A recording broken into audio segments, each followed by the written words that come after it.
بینەرن هێژا و خۆشتویلەر جەکەن سلااو لە هەوا بێ بەڕاستی من gelek دڵخۆشم ئیشەv لە ئامەدن دەلال ئەv پرۆگرام پێشکەش دەکەم دگەل gelek لە ڕووناکبیرên کووردا مژارن سەرەکیە مە ئەvە بۆچی چما ئەم لە پارێزگەهێن کوردی کەم کوردی دەبینین چما خەڵکێمە کرمانجی ناخڤن چما لە ناو ماڵباتێمە کرمانجی یان کەمە یان تنە چما زازاکیژی وەسایە و دەخوازم بێژم چما قیز و خوڕتێنمە وەختێکی لە دەرڤە دەبینم هەمی بە هەڤڕا زمانن دی داخڤن زمانێ دایک و باڤا خۆ ناخڤن ئەvە سوچی کینە هەڵبەتە ئەز li nav bajêrê digel gelek xelk digel pîremêra digel zarokên digel nefşênoya Kurda axaftin kiriye hez dekem we jî wan daxuyaniya bihîzin bizanin sebeb çine paşî em analîza wan axaftinê dikin digel ڕووناکبیرێت بەڕێزێ me ke pişikdarin îşev li nav programê me bînêrên hêja helbete be destûrê we dixwazim hendek daxuyanî hene hendek peyv hene dixwazim be soranî bêjim bînêre berez û xoşewîstekanim diyare min li Amedî zor ciwan û zor dilnişîn û zor rengînim helbete em şwêneyî ke lêre rawestawim ema yekeke li kafê zor ciwanekan ke li nawendî Ameda şwênekî zor ciwana em ştanê ke eybînin em dîwar û berd û dara malî kesûkar û bawbapîranî ême li Amed wa bûye ema xanûyî destûrî kurdewariye em berda em qisla ciwana ke hergîz kon nabe lê êsteş rewacekî zorî heye li gundî Qerejdağ em berde heye çon caran li Slêmanî berdî malkenî hebû lêre em berde heye çon li germiyan qisıl heye lêreş lew gunde em qisla heye êrey pê durust dikin ca bi rastî dax û derdeke zor zor e nexwazim pirsê ziman li bîr bikim çima em bi zimanê xwe naxivîn zimanê me kemasiyek heye zimanê me çima dibêjin zimanê bazar nîne ey hawar em dixwazîn pertûkên felsefî pertûkên fîzîkî pertûkên kîmîkî hemî bi zimana dayika xwe binivîsîn çima em şerm bikin bi zimanê xwe hevdî bidwênîn digel yek baxivîn ba em serdanên meydanî li nav bajêrê bibînîn paşî raya wan dibihîzîn fermûn dibêjim çima meselen hendek caran dibêjine min Tirkî biaxive min tefam nakim min bi zimanê dak û bavê va kêmasiya ji dê bavê ne ji sîstema xwandinê û xebetkarê wa kêmin êtîmê wa kêmin kurmancî napêvin di malê da jî napêvin li malê da jî napêvin pirê wa yanê ji Tirkiyê em hewesa dikirin şansê min mîne ev Tirkî mala me hebkî nizane ka li malê xwe digel zarokê xwe gelê min tev kurmancî hebkî Tirkî xeber nadin te gilew gazinde hene li xelkî hendek ciwan kirmancî naxivin digel zarokên xwe hene pir ji ber min pir evê kêmasî kurmancî napêvin gelek pir te wextekî meselen rojane ev çiş debînî digel zarokekî Kurd digel qîz û xurtên Kurd Kurdî daxivî bersivê wan Tirkî ne pirê wa Kurdiyan pêvin na li derve dibêjin derve ez Kurdî pêvin ez İzmirê te dibêjî bes bersivê xelkî çi ne Kurdî ne ya hendek caran ne Kurdî ne pirê wa Kurdî ne ama kêmasiyê wa yanê kêmasî zimanê wa ye kêmasiyê dêw bavê wa kêmasî êtîmê ye êtîmê kêm dibînin pêşiya xwe nabînin hinkî coğrafa dünyayê nangiranî çêbiye pir xebat yanê millet ji xwe seba nanê xwe sebiyê xwe يعني اگر هر کس دگل زاروکت خو لناف مال خو دگل مالبات خو زمان داک خو باخوه ان میراث امازن زمان ما میراث همزن زمان ما بله. اگر زمان ما نمینه چنه زمان ما نبد فرق ما هو في خلق ويالي تلهم عيننا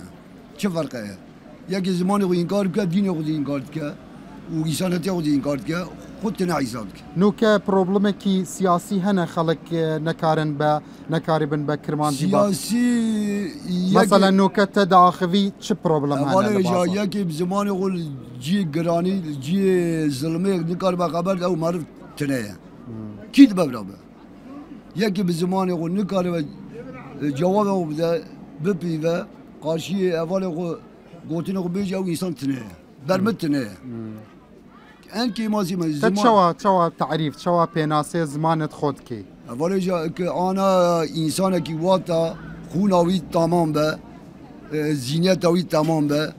ودشنجاوي تمام به شو زمان خو زيادة خبر شو حرام زمانت وكي خونته عينا زمان الكردية ام تبتولي بعد زمان ام حضرت ابراهيم ام خلق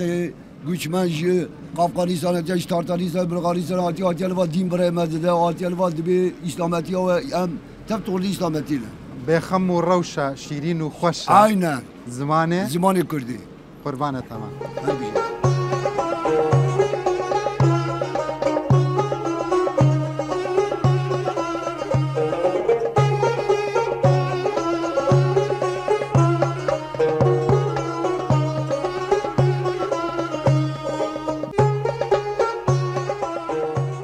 ماشي وضعيتها شوايا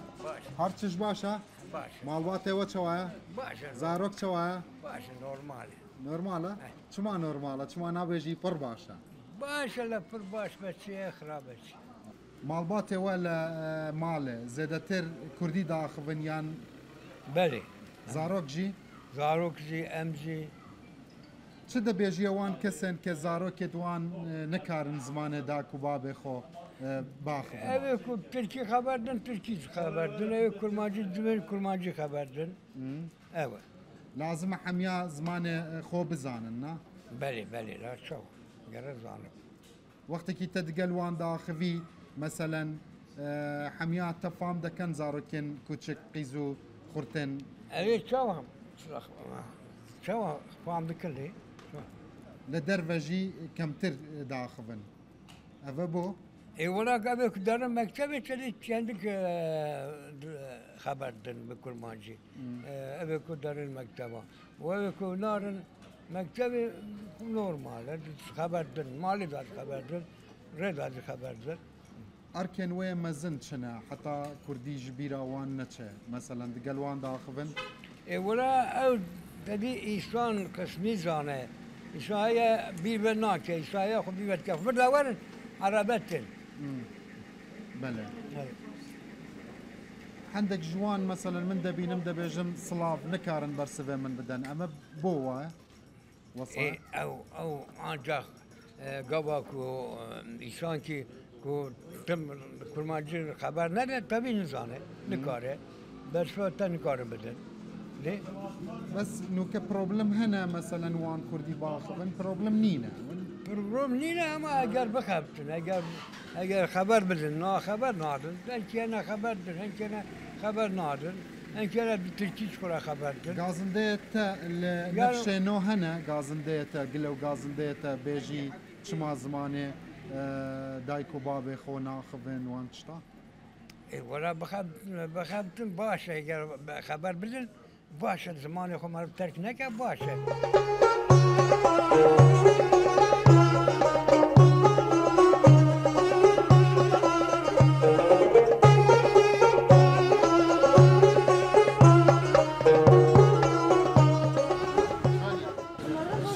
صحتك ايتاسياكي ماشي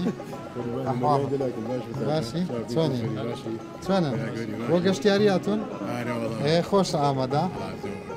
اي تشيلن بخلقي لاي خومان برنامجكم لسروي كجار جار سرداني ايرب كان او بارينا بندري ليره خلق اسفايل بكا براثي ببوتسوني من امشونا وكو شاركي بلين كردي كثاني شي زور باشتيا شاركي زور باكا ئەگەر خەڵک بێ بۆ وڵاتە فێری یەکەم شت باڵتەویدی بێ شت فرەناتی تەرعەزەکان ئەو دەبانی کە لە تەجاتگان فرەدرێ بە 50 تا 100 تیاچێ خۆشترین سەرنجڕاکەشترین شت کە لە ئامەدبینیت چی بوو زۆر پێی سەرسام بووی بە گشتی ڕێزی خەڵکەکە کە تۆ دوکانێکەوە بە تایبەتی زۆر ڕێزی لێگە ڕێزگرتنەکەش کە تۆ بۆ شوێنێک ئەچی شەردەوەنێک کە هەرە بێ شتێ بکڕی بۆی کە بڵین استفادەوە لێ بکە ئینجا ڕێزی لێ بگرێت لێرە بۆ هەر شوێنەگەچی بوو هەمویان ڕێز بە تایبەت کە ئەزان لە سلێمانی هاتوو یا لە هەولێر کە تۆڵی کوردم بە تایبەتی زۆر ڕێزی لێگرن بە تایبەتیڵم سلێمانی ببوورن کە قسەیەکەم سلێمانی زۆر تایبەت یعنی نادانم بۆچی لێرە زۆر تایبەتە لە زۆربەی شوێنی دیش زۆر تایبەت لەبەر ئەوەی ئەو پارەی کە سەرف کرد لێرە ئەستەکەی بە زایع نەچوو بەیشێ بە زایع ناچی و دوای ئەوە شتەکانیش بەو شێوەیە گرانی ئەو شتی کە لێرە هەردانە لە کوردستان ئەتوان بڵم سێقات چوار قاتە لە لای خۆمان وڵایی لە هەندێک شت حەوقاتیش زیاتریش وانە من بۆ نمونایێنمەوە ئێستا چوم شتێکی زۆر بەسیتم کڕی تقریبا چوار قات دەبوو خوشکەدایشم بۆ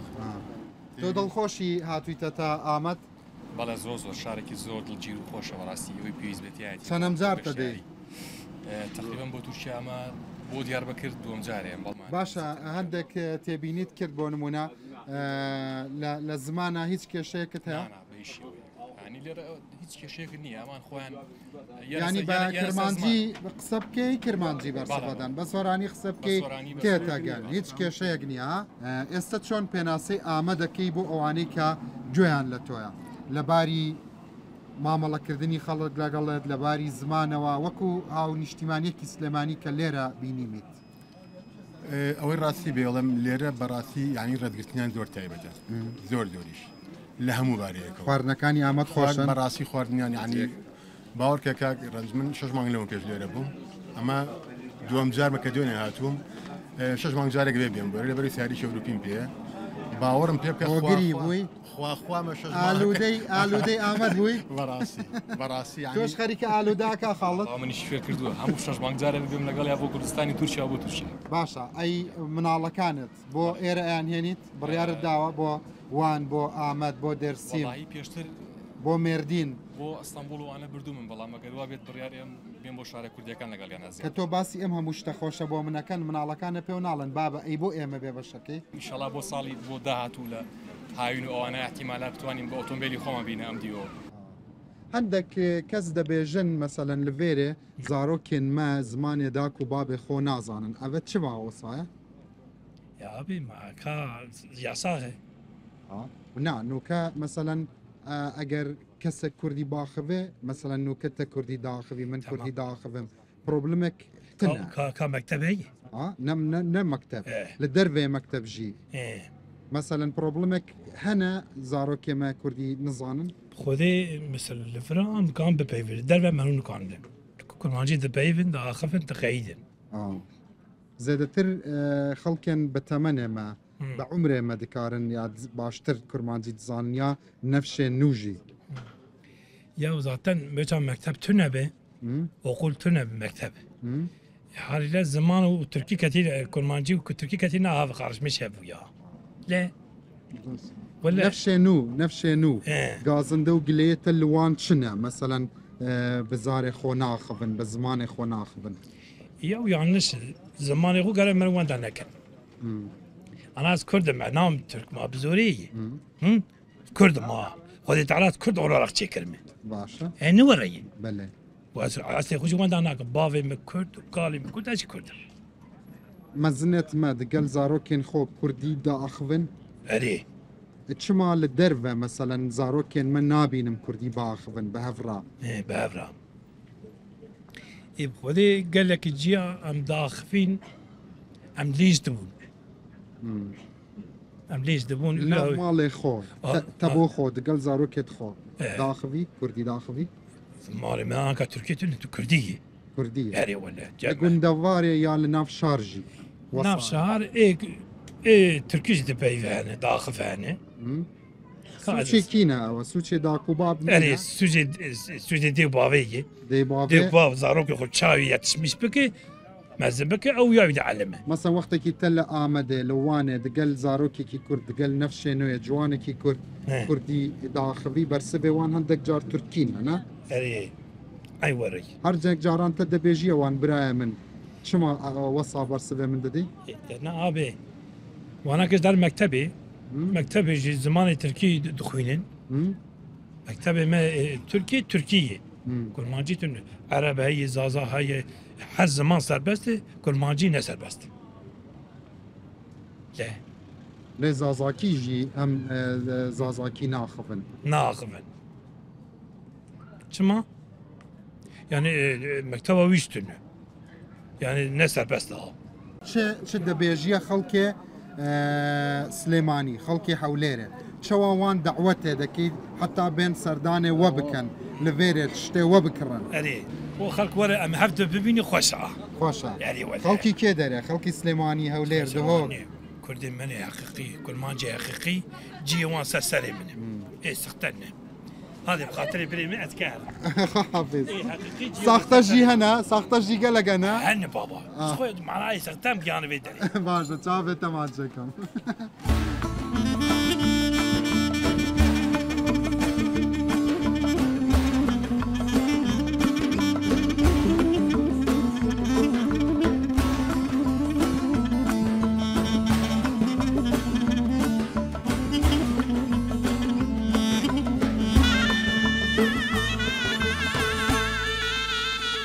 من سليمانية هاتما فيري سليمانية تاتي بله تهاتي است سليماني ديتيها؟ اري ديتي؟ که سال چند شوية سليماني؟ والله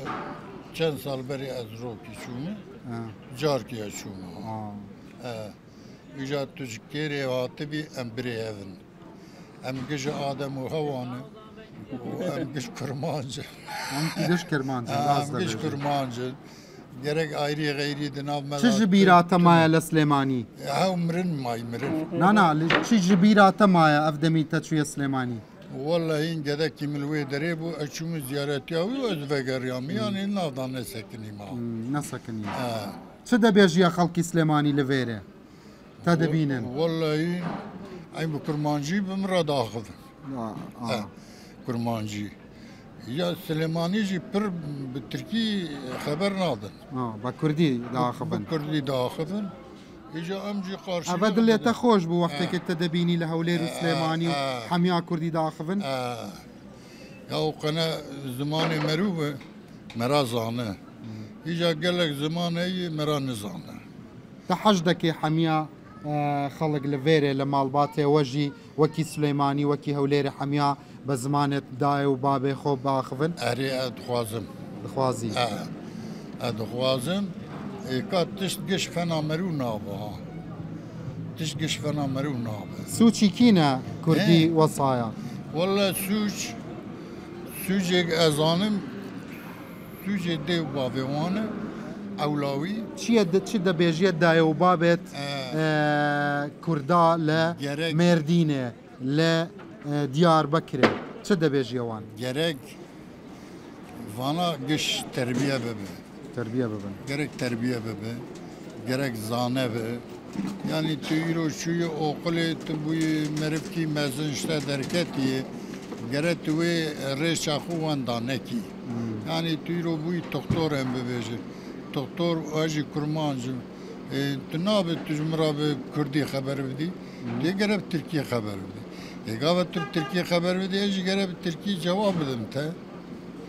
avarkin o kış karma karşı bu ya وقتی که چیه جم دکتر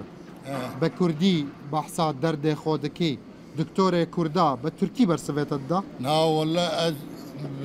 kurmancı dedin hekane kurmancı dedin o perjiyane bir Türkiye dedin kad bu Kürdenci Türkiye Kürdi haber nadın ya acı Türkiye nizanım misal olarak o zaman vaktin o tedadım benim te hiç şaireki Kürdi zani şair Malaya Ceziri Fakir Teyran şair Khani na vallahi az per nizanım hiç straneki Kürdi zani stran araya zanım ya zanım tişteki bu min nabêjî boy te çi bibêjim emer qahwe ji boy te bêjim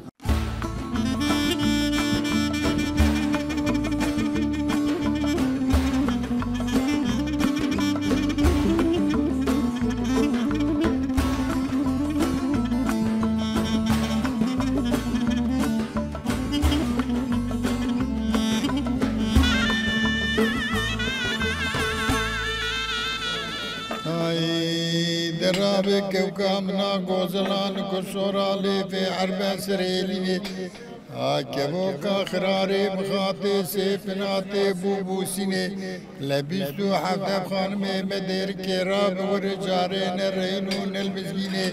لورشي مالي فني عربا متدا تنب لفنا خاش خانا زور تمر باشاي مليبي إيسال حفصال السريكا خري خراب بفيقيني باي كروب وروزي برفيبي عايجي كيفنا جيب عربا متدا قتنب جاني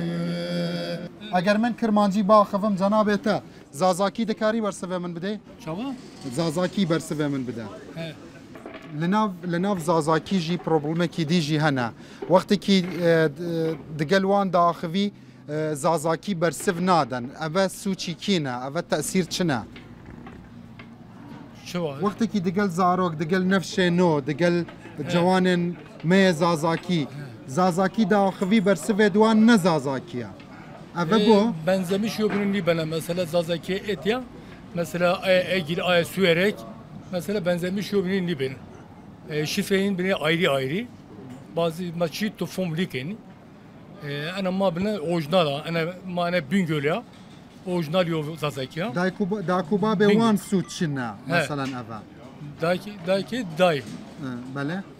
bay باشا دايو بابا اگر دقل زاروكين خو زازاكي باخفن دقل جوانت خو زازاكي باخفن وانجي زازاكي فير دبن aynen daha bana hol yani Zazaki ve Atlay bay bun kiya de çomasa ay kış ay gede mi kiya Hüseyin Zazaki عندك جي زازاكيا تركي داخفن aynı mesela madı Zazaki Türkiye ondan sonra kötümüne yani. Eka yobuna şunu işken cümle var. Mesela te Zazaki khayrdun. Ye ondan sonra Türkiye khayrdun. تلا مالي خو دقل زاروكيت خو زازاكي داخفي كردي داخفي Valla ma Türkiye khayrdun, Zazaki khayrdun. Ay genç mecbur ma Türkiye tedri khayrdun. بو مجبوري Ay yaşlı ondan sonra بو maaş. مجبوري تفهم ناكا زازاكي نزانه زمان دايكا خو نزانه He, nizana mecburi. بس افا سوچي تايا نا طبعاً اگر سوچي تبيتشك بعلمينينا Tabi aynı la. Aynı aynı. بس باشي قرار بدا يرو قرار بدا بيجا دقل زاروكيت خو كردي داخل Ana saat rabbih karar nidi yani mümkün mü yani. قالك سباس أي قالك والله. سباس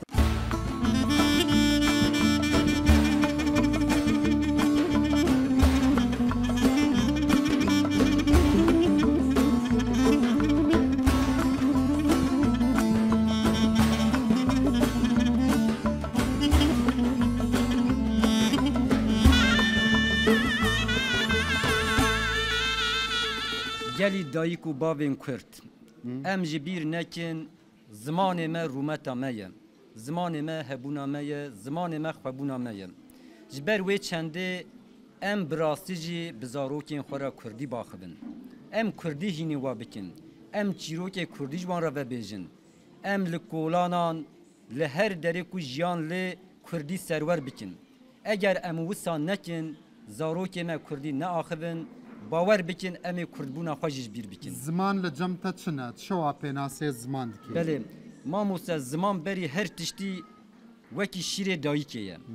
yani ام ویج بیر بکن ام شیر حرامیل دایکا خوردکن يعني ما مصادة بيجي من لناف شعركي خودة بيجم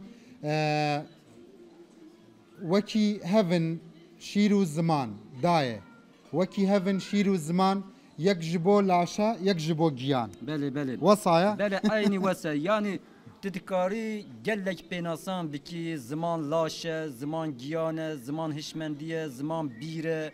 يعني زمان امن ما موسم زمان امن شده بيجي نفشه نوية ما جوانت ما نفشه لا لا لوانه لمردينه بله لباتمانه نفشه ما ينو دفي باش بزانن زمان كردي نج عربي نج فارسي نج انجليزي كمتر نينن حتى لغور لي كولينو و كولينن و داويه زمان كردي نها دا پیرو دایکا همو زمان لسر جهانه جدار کاوه اوه و از نا بیجم یک زمان زندوی دنیاه یک نا یه هری کوناره هری کوناره یعنی ایرو زانیارن قنادایی ین امریکایی لیکولینرین وان دیروکناسین وان دبیجن لسر دنیای ایرو چند زمان هبن زمان هری کونترین زمانی کردیه اف زمان دن چاپکانیا خواجوی دری ورگرتیه مامۆستا من زۆر دڵخۆش بووم کە تۆم لێرە بینی چی ئەڵێی بە خەڵکی سلێمانی و هەولێر و دهۆک کە سەردانی ئێرە بکەن بۆ ئەوەی کە وەکو خۆت فەرمووت پەیوەندی و دۆستایەتیەکە بەتینتر بێ بۆی پەیوەندی بازرگانی دروست بێ پەیوەندی کولتوری دروست بێ وڵا بەر لە هەموو شتێک ئێمە وەکو کورد با پەیوەندی کللتوریمان هەبێت پەیوەندی کۆمەڵایەتیمان هەبێت یەکتر بناسین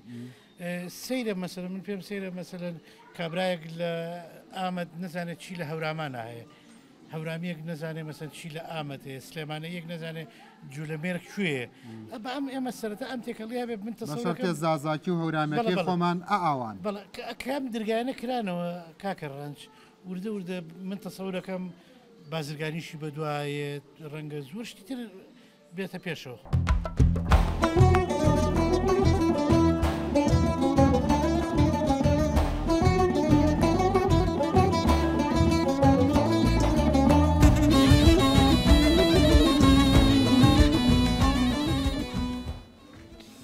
بابێ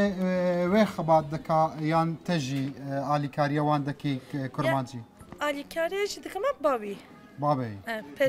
زێدەتر دەبێژن زمانە دایکە ڕاستە ئەمە دایکەوان زەیدە نزانێ تەژی زێدە نزانی چما هەندێک نەفشی نۆێمە نەکارن کورمانجی باخبن نا ئێمە چی کاسنە ئەم بەتی مێزم بوونێ زەیدە خەبەر نەدانێ زێدە خەبەر نەدانە بابێتە و داکێ تەژی ئالیکاریەوە نەکریا نوکە ئیرۆ کارێن دایک و بابێت چنە ئەم سەبە باخۆنێ زمانی خوژی برنەکرد مجادلێ مە سێلێک ئەم دەبێژە فام دەکرد ئەمە نوکە چ دەبێژی وەختێکی دەخوازی دەگەلی ئەف ژتە دیرە دەبێژی وەرە یان دەبێژی چی؟ نا کورمانچی خەبەر دەدەم و تورکیتی جواب دەدە ئەمە فام دەکە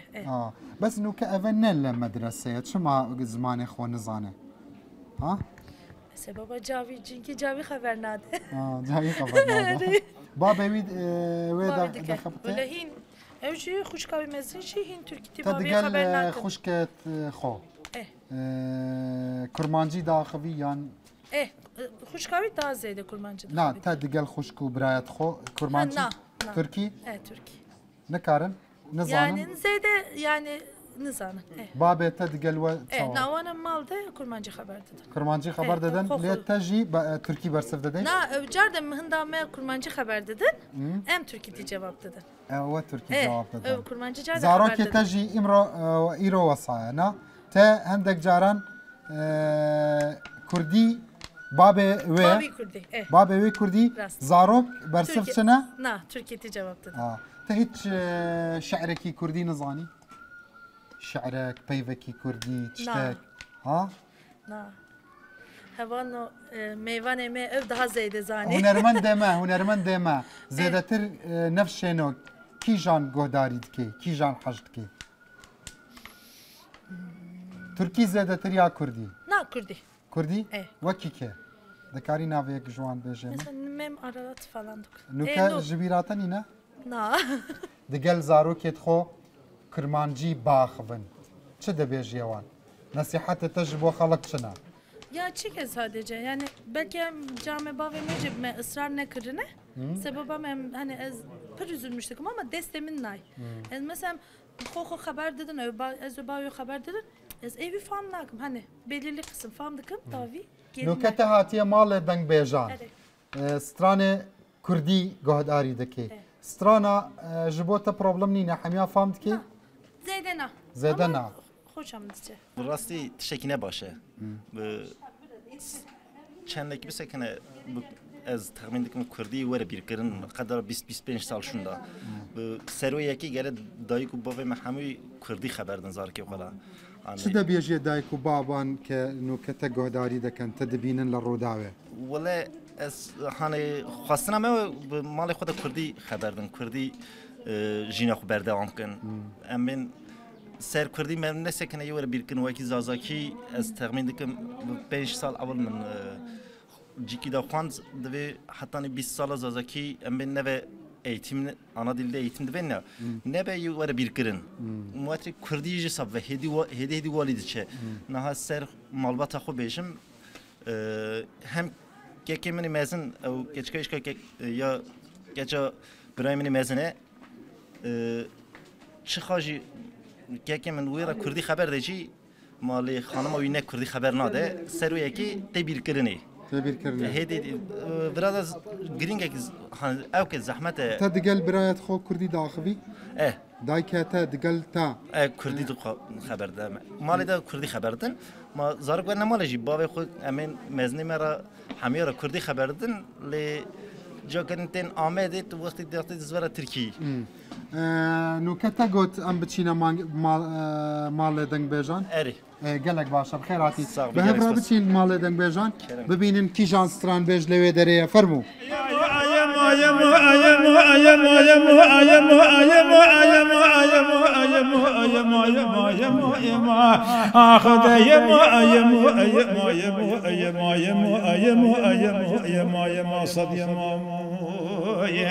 مدي كيش كده قولوا لا بقوا أترزي قدادا يصيروا عبدال ابن ولا شلك سواري خمولو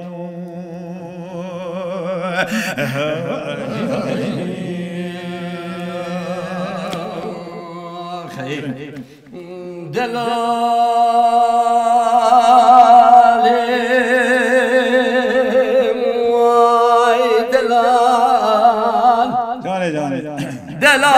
موي دلال دلال موي دلال موي دلال موي دلال موي دلال موي دلال وزن ميلي وزن ميلي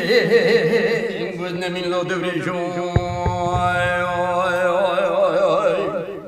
دبريشي دل سيار بدري مالا بابي مپور كري بيابو دبريشي دل سيار بدري مالا بابي مپور كري بيابو خدي خراك دزي ما كري جغاني فينجانا هاتو چونا ميوانا خالي ندو كچكا جرانا خبري ندخيش مرادانو بینەرانی بەڕێز سڵاوتان لەبێ دیارە وەکو لە دەرەوە عەرزم کردن ئەمە ماڵی دەنگبێژانە گەلێک ژ ستران بێژێت مەزنێمە لەوێرێنە هەر ڕۆژ دێنە وێرێ پرۆڤێت خۆ دەکەن هەوڵ دەدەن سترانێت میلیێمە لە ناوچوون بپارێزن نوکاوان هەوڵێ خۆ دەدەن دەستێوە خۆش لە شێوە ساغ بێ دەنگێوە هەردەم زوڵاڵ بێ دیارە من گەلێک دڵخۆش بووم لە سلێمانی و لە ولێرێ هاتمە ماڵێ دەنگبێژان لە وێرێ دگەل هونەرمەندێت مەزنێ باشوورێ کوردستانێ کاک ئەیوب عەلیژی دگەل من هاتیە وێرێ حەز دەکەم کاک ئەیوب عەلیژی تشتێک پێشکەشی وە بکە وە سپاس ji بۆ ئەڤ لاوکێ کەتە ناوێ میوانێ خۆ ئانی گەلێک سپاس بینەرێن هێژا ئەڤە ژی کاک ئەیوب عەلیە لە باکوورێ هەڵبەتە و سترانێتوی گەلێک جاران گۆداری دکەن کاک ئەیوب عەلیژی تشتێکی جوان ji بۆ وە ئامادەکریە بە زارێن شیرینێ کرمانجی ڕێکەوتێکی ئەجگار جوان بووکە توانیم سەردانی شوێنێکی ئاوها جوان پڕ لە هونەر پڕ لە ڕەسەنایەتی بکەم خەونێکی لە مێژینەم بوو بەڕاستی سەردانی باکوور بکەم و لە نزیکە و گوێبیستی ئەم دەنگ بێژە مەزنانە ببم بەڕاستی کە لەگەڵیاندا ئەنیشیت چێژێکی تری هەیە کە لە تەلەڤیزیۆن و لە شاشە دەیبینی چێژێکی کێ هەیە بەڵام کە بە زیندوو لەگەڵیاندا دەنیشیت چێژێکی هەرە زێدەتر شیرینتر هەیە لە دەنگیوان گەلێکی کەیف خۆش بووم بەڕاستی چاردە شەوی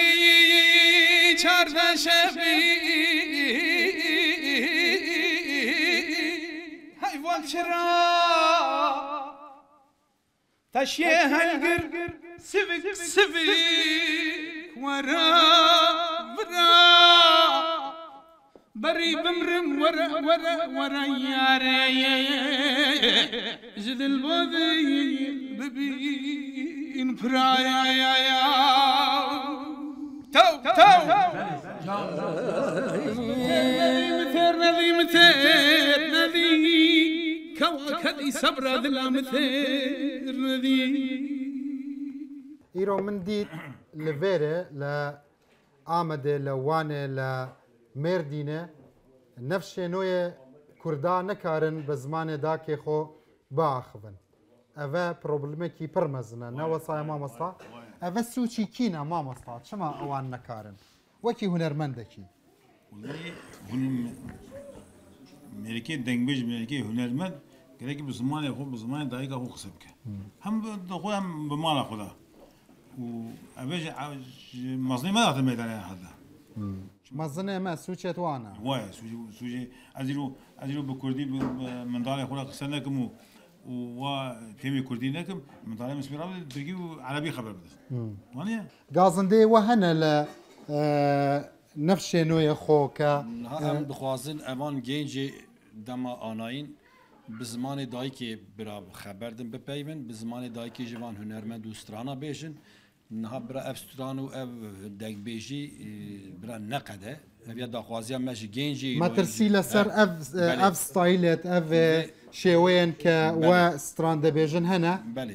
belê niha hene gêncî anayî gelek vê hunermendiyê vê dengbêjî dişopînin gelek gêncî anayî jî dibêjin bi zimanê dayîkê dipeyvin zimanê dayîkê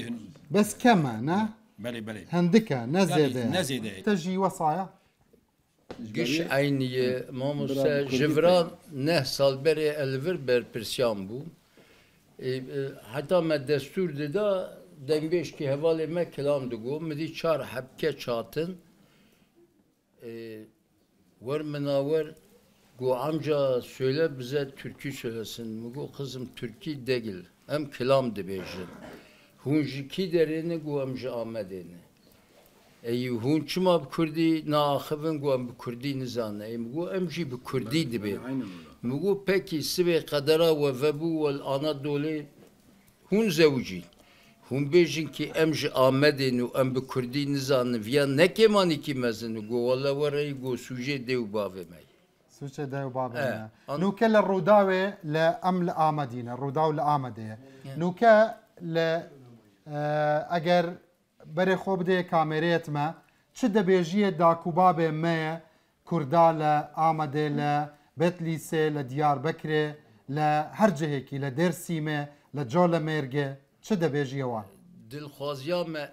ev dengbêjiya me migo em li qedandinên em dixwazin ki neqede pêş keve. Ji bo ziman çi dibêjiya wan mesuliyetê dakubabê me çi ne? Dêwbavê. Mesuliyetê dêwbav hingedê wan 2 salî ne 3 salî ne wexta bi Kurdî pê bi axive ev ziman wenda nabe. Wexta Tirkî bi axive wê wenda bibe. Ana ê me bixwaz zêdeyî pêncî torinê me henî yek doğrî dürüst bi Kurdî nizan. زارۆکێ te li nav malê te digel wan bi kîjan ziman daxivî ziman ez mamoste me mamoste dibistanê me tüm me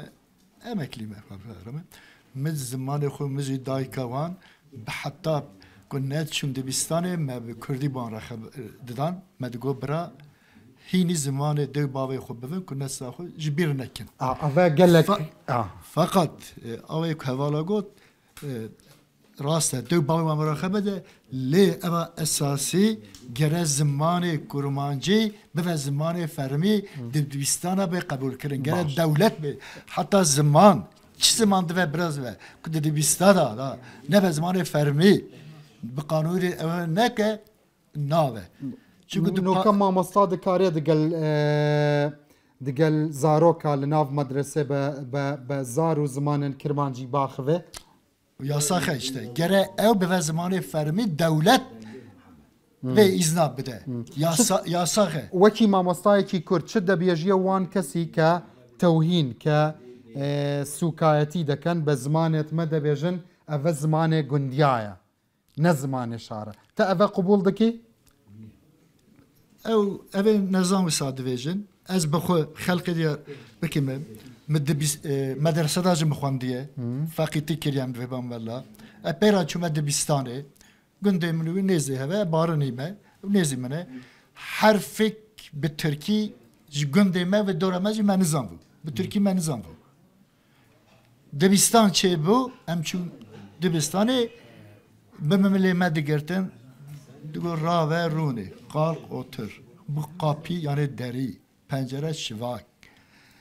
ev anacı em daxwaz dikim ji dewleta xwe milletê xwe her em jî wek ملت خلقه امزی خلق زمان ما ام دخوازم به زمان فرمی که بدنگ هی ملت ما ام اوقا 30 میلیون د مجلس دا زمان ایکس زمان ما قبول ناکن دوی زمان نزانه بالميان دل د مزيت يا صاحب الزمان قوات خبر بدم كرما جربي درم ميكروفون ديكرن دولت جرا افيا izin بده زمان چند زمان بزانوي او خا انساني لسان لإيرو لناف بازار مثلا خلقين بتمن داكو باف دكارن دقل زاروكين خو كردي باخفن لي افسوچي وانينا سربسته كي بخازه لمالجي ازجي ام دخازن دولت قارشوي لي كماسي چنا مثلا كماسي كو پرناكه كو زمان بازارك بخنيدي بني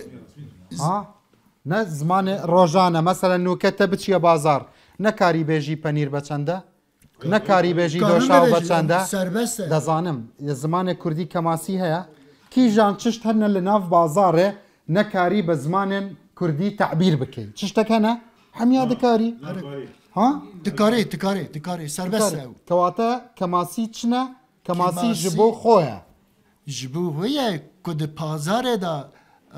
پرناکه ایرو زاننگای مهنه دولت اقدایه د مکتبه دا زمان بجارته هیه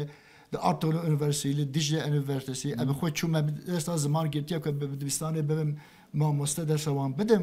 فقط که دخونم یعنی دقنینن مزون دوین کار نادم وان دولت ایرو به زمان کردی 20 میلیون دور دانه دحب سح ما مست تاین کرنه دحب كرماجي بكردكي بزازاكي بازده 20 حب 100 حب دبي دولتي تايم بكره ما تفاز ماده خو بكو جبوي زيانه ما حتى روجكي دولت وان كارا دكا ايرو مسؤوليته دايكوباف شنا جرى ام حتى كارفن بدو باب خو عرف عادته خو كشبوي زمان خو ديروكا خو هيم بفن طيبت ما مستات زاني لجم كردا بينراني برز للاي كرد بيجي مامستا زور مزنا من قلت تف من فهمتكي من قلت لجم كردا بيجيهن مامستا برمزنا وكي مامستا يكي تشد بيجيا خلق حتى با زارو زمان خو باخفن لبازار لهر جهيكي وقت كي هفدو دبينن تشد بيجيا وان للروداوي بيجوان ام هر دري ما مستمع وكاد شون درس زمان كردي كو بيجا تماشا وانان لبازار لهر دري بزمان خو خبر بدن ام چون جي كو نام بيجي فرني دفيجا ام بيفيا چن نانكي بدم دمم ام في كي بدم كو بيفي اب ترك نظام فهم ناكم جي ديسا مرف دباره بك بكردي بزمان خو خبر بده بزمان خو فرنگي چقاسب يسور بچقاسه گره ام خبر بدن زي شرم نكن ام سر بلنفن بزمان خود زمان ما قديمه احمد خاني فقيه تيرا ملي جزيري تمام اوان جمرا هستنه گره امجي دوام بكن ايرو جي هنا ايرو سانجو لمرگيز زيده ترجه بس كتابا كردين في سانديا نفس نوع ما چن جوان كتابا ديتيا چن جوان كتابا خوانديا ها كتاب پرن دنیفسینن جوان پر آنا نویسان دنه دزانگاه دا گیشتنه فقط اوه که بخونن کیمن ام رومان ما جیرو که ما بویدر بخوشی چاپ کرنه بلاف کرنه ادستینم گره ام هر کسی بسینن آلی کاروان بکن که ام زمانه ما شیرینه گلک لازمه گلک ضروره کتاب جبو چیروک جبو زاروکا با کردی بهتن ویساندن نه پر هاتن نویساندن د نویسینن جی داکو باو ناکرن جبو زاروکن خو گره مره بوان بده شیرین کرن مره بکره اب شخص خو اب خود دسینم ادخونم ایروجی میره حکاریه وقتا میره حکاریه هاتن وده اسماعیل بچه واقفی مثلا دیه ادخونم ابزاری که خود حتی کارم بدون خواندن فقط اندیم مزن بونه کتشن دبیستانا که ماسیه دبینن ایرانیکانم که خاطر خبر دن چم کل دبیستانا به زمان کردی قداخه یاساخه مجبور هیم بدن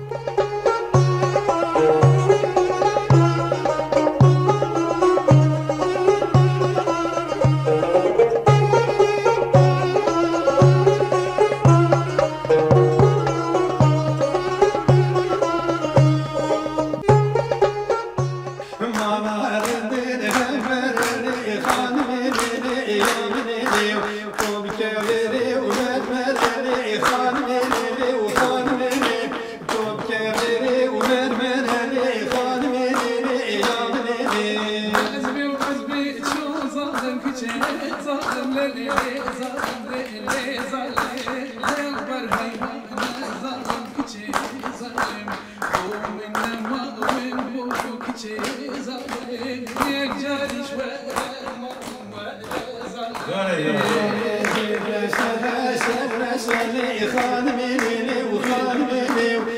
رشاني ورشاني خانميني يا منيني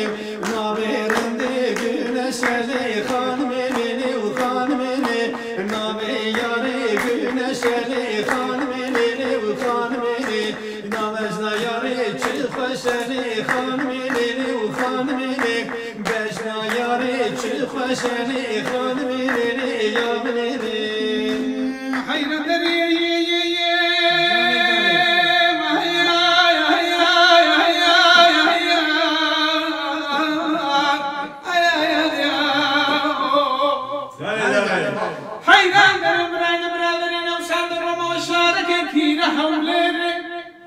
لقرنا زر حيران ذروينا وسرفينا خراتي لو عندنا ودرانينا بزر بارين النار جا دروينا وباتي كذي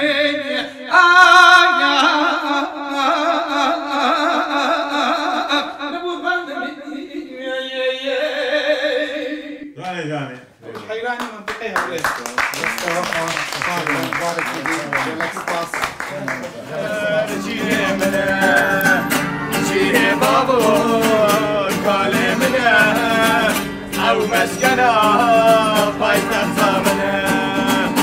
جيه بابو قال لك خوشحال بوم تديت لفيري دخوازم ريا تبزانم نرينا تبزانم عندك ج نفس نوع ما كردي ناخذن چه دبيجي وان يعني براستيجي يعني فكرة من الجورمن أفروشك جالك خطرة يعني هر ملتك بزماني خو هي هر جياس هر شقاس هم بيجن سر ره خو جشت به وخشتر دبه ملتك كرتي وسع دبي جنجين ما جوانين ما إن خزانة برزماني خو بزانه بن وداكو بجيجة نفشيندن أفسو كينا يعني هم مالبات تدا ام بفيجن اركتارن هم جي پروردا کو دورنکو کردیه تشوا وصا كرديه شيرين داخلي مالباتي ود جبر مالباتي بلي هم جي مالباتي هم دوفرا مسر كرديجي خواندنه خو كرن ومن حسكر كو زمانه خو باش مثلا عندك جاران لفيري دوره هنا شد بيجي جوانت ما تابتشنوان دورة بشكداري بكن دكارن هرن سري لوزارات بدن وما مستي كردي جالك لفر هرن بخوازن اگر بخوازن هني كردي آمده يعني وانجي لمردين جي جالك جيها بينغولي خاربتي بگرن حتى ديرسم وان ومردين جالك ما مستي من لفندرا بلافن ودكارن خو بگينن وان ودخواز زمان بكن يعني افت تنباليه يعني بله جي كده وصايه يعني راحتيه جبوان تركي كان جاران دبيجي شرمه كسك نكاريج زمان اخو شما شرمه مثلا هاي بفكر ان الرنجة كيمية يعني ناس نمامة كردية رنجة يا حميار رنجة يعني حميار رنجة مية ليه بتهايبتي ام بكردي يعني ام كردن نزانينا في ام ناس نمامة خو نزانبن اف هلبت عيبة يعني بمن يعني عيبة كمزنة او جي متك شخصك او جي بروفيلك اجبو مع حميان ذكرن سوراني جي سوراني زازاكي بزانبن بله هورامي جي بله هلبت يعني زارفاين كرديش خو دولة منتري يعني حميان كتت بتني دكاري باخ ويا دكاري بنس نبيساندن خواندن اخافتن سوراني جي فهم سوراني جي فهمدك هيك كشاكت نيا كاتك سوراني شخص قال كان همي فهمدك بلي راسه استيدك يعني شي جوازيه كينيا وانيا بس ديفتون فونيتيكاوي هنا كي دوغهر اللي معرف باش بالا خو بدسات يعني كاتك زازاكي كيج لقال تو صدقه هر كشت نيا تيجي وانيا استيدك بلي راسه يعني زور تشتكي زحمت نيا بس وطنيا هندك دافازبه دافازبه هندك واز لطنبلي بله هاي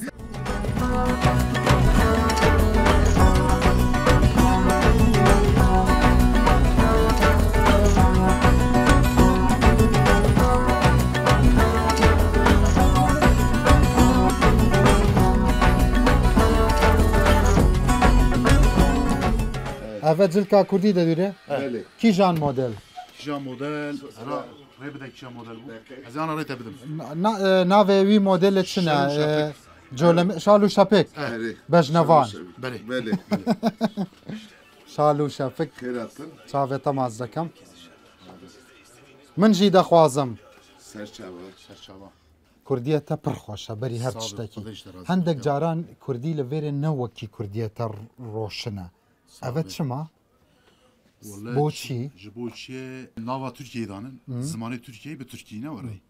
ایجا ترن ج مجبور به ترکی پیون جا به ترکی گوران کرمانجی دا زیادت پیوندنه جبلاوی ترکی و کردی دخل ناف لێ کوردیەتە بتەنێ کوردیە ڕۆشنە صابی زارۆکێ مە ئەگەر داک و باڤێوان دگەلوان باخبن کوردی yani ji bav û dev çêt zêtir jî herin meytebê dibistانê û jî bi Tirkî dipeyvin baxivin mamostayet Kurd nekarin digel zarokêt Kurd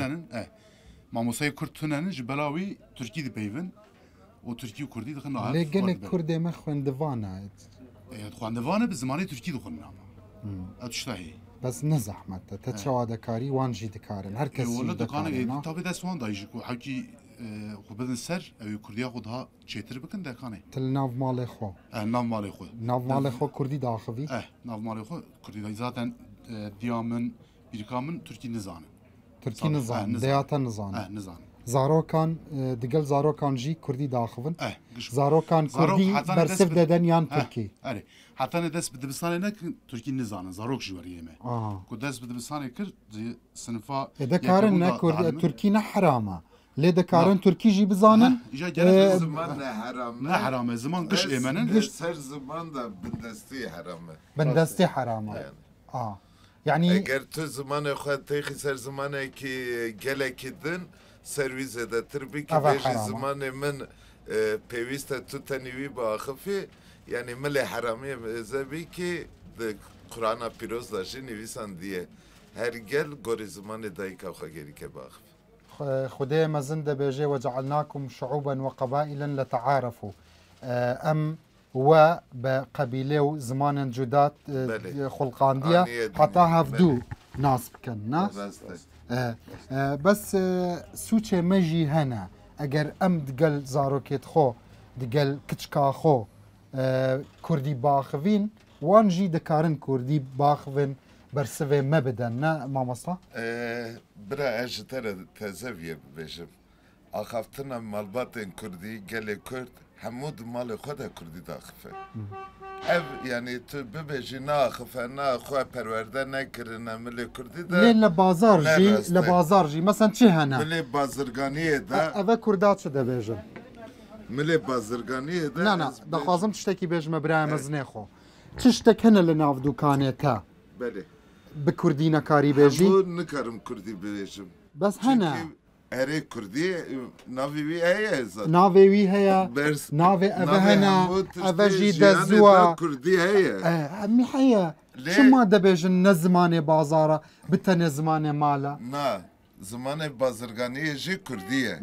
lê bes ez vî bibêjim Kurd ne xwediyê dewletekî ye ji ber wî zimanê wî her daîm paş ketiye dema ku tu xwediyê dewlet bî zimanê te jî pêş dikeve milê bazirganiyê de milê perwerdeyê de milê malbatiyê de milê sporê de milê her tiştê de çünkü Kurd di nav sera vî axê de herî gelê kevnare rasta cê te rast e biçûk e lê armanca te mezin e ne Ahmet zimana dayka xwe nizane çima yani çend faktör hene divê meselê de aliyekî em bêjin perwerde sistema pergala dewleta Tirkiye heta niha polîtikayek li ser zimên meşandiye û bandor li ser zimên kiriye asîmîlasyonek pêkaniye û ew ziman qedexe kiriye ê ku ew ziman bikaranîne li wan ceza birîne filan bîvan aliyekî de viya heye lê îro siyasetek em bêjin Kurd li Bakurê Kurdistanê berfireh mezin e yani ew polîtikayên asîmîlasyonê mîna 20 sal berê 5 sal berê bi zor û zext nameşin lê tesîr li îro kiriye îro zimanê der û doran bûye zimanê Tirkî a yekem e a duyem li Bakur tu em bêjin qadek tune ku zimanê wê qadê Kurdî be yani ne em bêjin qada aboriyê ne qada siyasî ne qada perwerdehiyê tune ku ev zimanê wê qadê zimanê Kurdî be îja bajarê kevnar wek Diyarbekirê wek Amedê ev tarîxa wan dîroka wan dirêj e lê destê dewletê برف لسر باجار وسا پولیتیکا مشاندنه اما او باجارو که دوره بونه باجار وک اله باتمانه وک قصره دلوان درنا مزدی کی جبر که جگندان نقلی باجر بونه و باجرک آوا کرنه و کردیا خب خورانینه و علاقه وانو ام بیجن لهمبر او دولت لهمبر هف نهاتنا وک ام بیجن 5 سال بری جوان را آخافتنا کردی تشتی طبیعیه و داخفن لی باجار مزن هر کو ام بیجن باجار ما مزن دبن کردی دورده کمتر دبه بلکه فاکتورک جی اوک کو لگندان جی وصايا یا بتنی ناف سنترین شهر مزن ام شهر مزن و گندا انجی باجارو کا نافچه وقت الهف لهمبر هف داتینن آخافتنا کردی لباجار مزن کمتره وقت استا پروردهی بلند به آخافتنو بکارانینا کردی کم دبه ام بیجن خواندنا کردی دناف خواندوانان ده هه یعنی ایکو استا وانی پروردهی بلنده خواندن نویسین آ کردی دناف وان ده هه لی اوجی کم ده آخفن یعنی گندین ما باجاروکین ما جی باجارن مزن زیادتر کردیا خو بکارتینن لی herkes zane mesela liver eve ku bikaranine bikaranin her ku diçe tu bajari dibi u tu xwende dibi kemtir dibe زارۆکێن مە ڕەوشێ زارۆک چەوایە مەسەلەن لە تەدەبێژی لەگۆڕ ڕاپرسیەوە لە 7 نەفەران بینەرن هێژایەمە لە 10 نەفەران 7 نەفەر دەبێژن ئەم زمانێت دایکاخۆ کورمانجی دزانین چەند ژوان 7 نەفەرە زازاکیژی چەند ژوان 7 نەفەرە زارۆکن ev rapirsî zêdetir li nav mezina da çêbûye ya zarok jî ev rapirsî bi mezina re çêbûye lê em ji mezina re ev pirsê dikin ku hûn bi zarî xwe re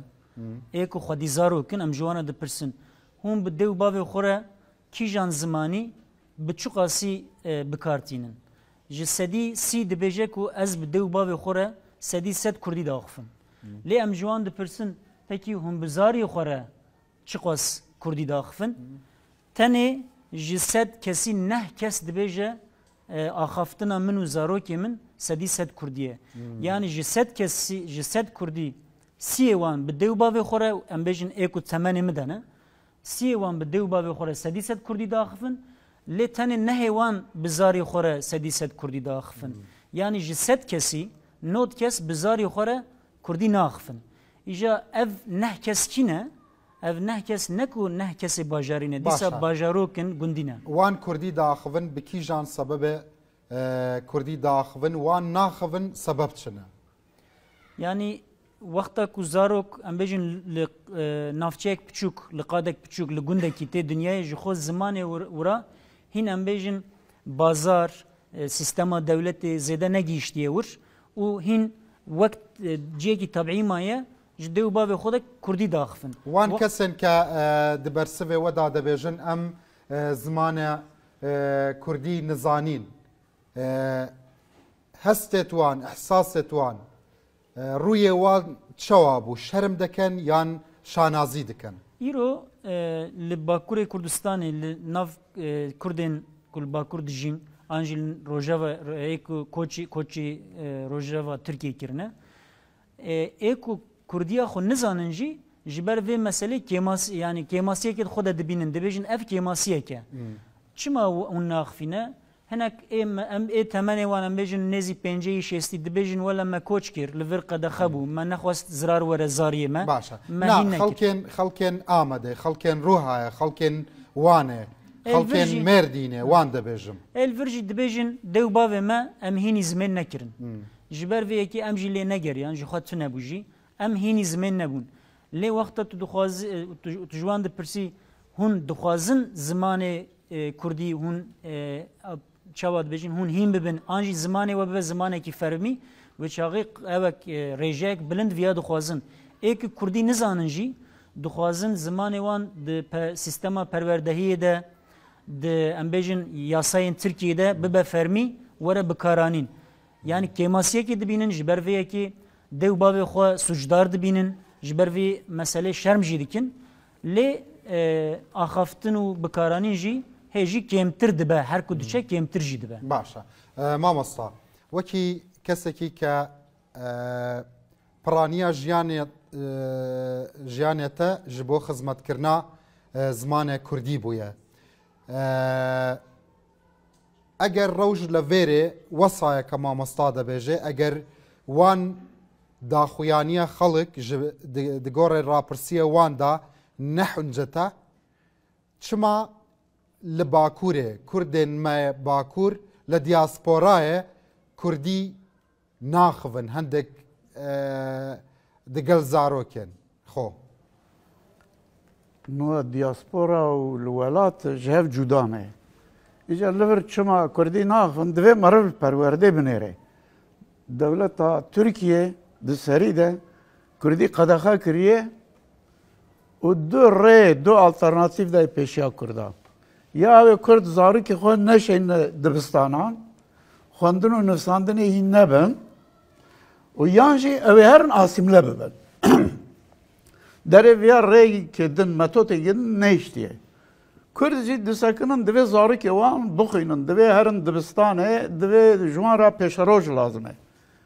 کردان مرم میزد که کردان اف ریا دویم گرتیه که زارو کم بدنه خواندنه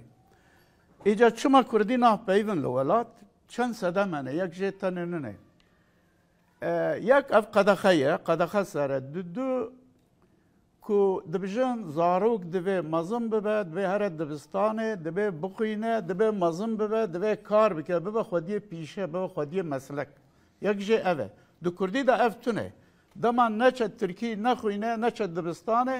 اوه چاقه پیشارو جاوی رش دوه اوه چی بکه یک جه اوه یک جه جی چیه پسیکولوژیکه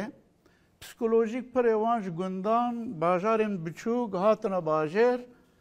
ایجا وقت هاتنا باجر هر چیت خو گوهارتن جلو برگ خو گوهارتن خانیه خو گوهارتن تشت خو گوهارتن زمان ایوانج بوان هات باجر زمان خوشت خوازم بگوهرن بکن ترکی وکاتی باجر به ترکیت پیوه باجر وک امبیجن خودی مدنیت خودی شهرستانی که زانینی که لوان دنره او کسین گوره کو امبیجن کارمندن و نظام چنه به ترکیت پیون بازار به ترکیه هرکس به ترکیه ابجي لوان دنيران دخازن ابجي بن باجاري بس ما مصطلح عندك بسكولوجيكي بس عندك كز دبيجن افا خلقين غندايا نه بارزگاري لزمان كردي دكا نه بتأثيرات غندا زمان كردي نمايا تش دبيجي ناله غندان جي نوچوي از بخاط شو مجال غندان غندي كو چند سال بري 30 سال بري مل غند ما مستتي دكرن ل آمده لغندي آمده از بخاط شم گندان به ترکی دبیت تو بخیراتی گنده کو ال ماموستا بملور شو هرجی چه گوت ما گوت بری از هاتم گنده و ماموستا گنده و دا یک کسی کو بری چه دا گوت نو چه دا بیشن برد گوت بخیراتی چوای باشی نو دبجه خوش گلدن دبجه تو بخیر به ترکی دبجه ایجا چی بوه یعنی معرفت ته ناگی چما اوه مثلا شما تناقي ما مصطلح اب يجي خلق او تزاني لاوروبا جوايا مثلا لالمانيا للسويد لجيدن او كاركره ميواني كوتشونا اوروبا خاص انلو دري كار بكن زارو كنوان اجا چون دبستان بيانيان چون فرنسا چون فرنسا المانيا للسويد چون ور گوتن گرتن پیشی گوتن بلا هرن دبستان بوی زمان ولاتی به زارک بون پروبلم چه بون إذا قلت بلا هر زمان زوهيم ببه كو كار به مثلا ألمانيا به هر لوي داره كار بكه بلا إيش بكه بلا كار بكه إذا وان ليكولين شيء كرن كو كسي كو بزمان خو زارك كو بزمان خو نزان به چاندا خو نزان به إذا ويجا خو نزان به نكاره بألماني جي باش فير به زارك دبستان ليكولين شيء كرن ولات الديمقراطن قلتن اف بيوستا كو بيشي پرورده بزمان وان به لورا اوانینه لورا آسیملت که جبویش مثلا لور چند کس من دیل ناو باجر پیرک دایک وانه یا جباوی وانن کچه بچو گرتیه دست بیده 6-7 سالیه ترکی جی نزانه ترکیه که نه اکپیرا مجره جاره گوت چما ترکیه گل دا اخفی گو از داخفم که هر دبستان ترکان بخینه و بلا بلا ترکیه هم ببه که کار بخینه و کار ببینه دو کردی دا کارتنه ایشتنه پیش روشتنه مثلا افریقا چوان کرنه ایجا ام دبیشن باشه دبی مال دا ده و باب دبی بس ما مصا ام وصا هر روز اف داخویانی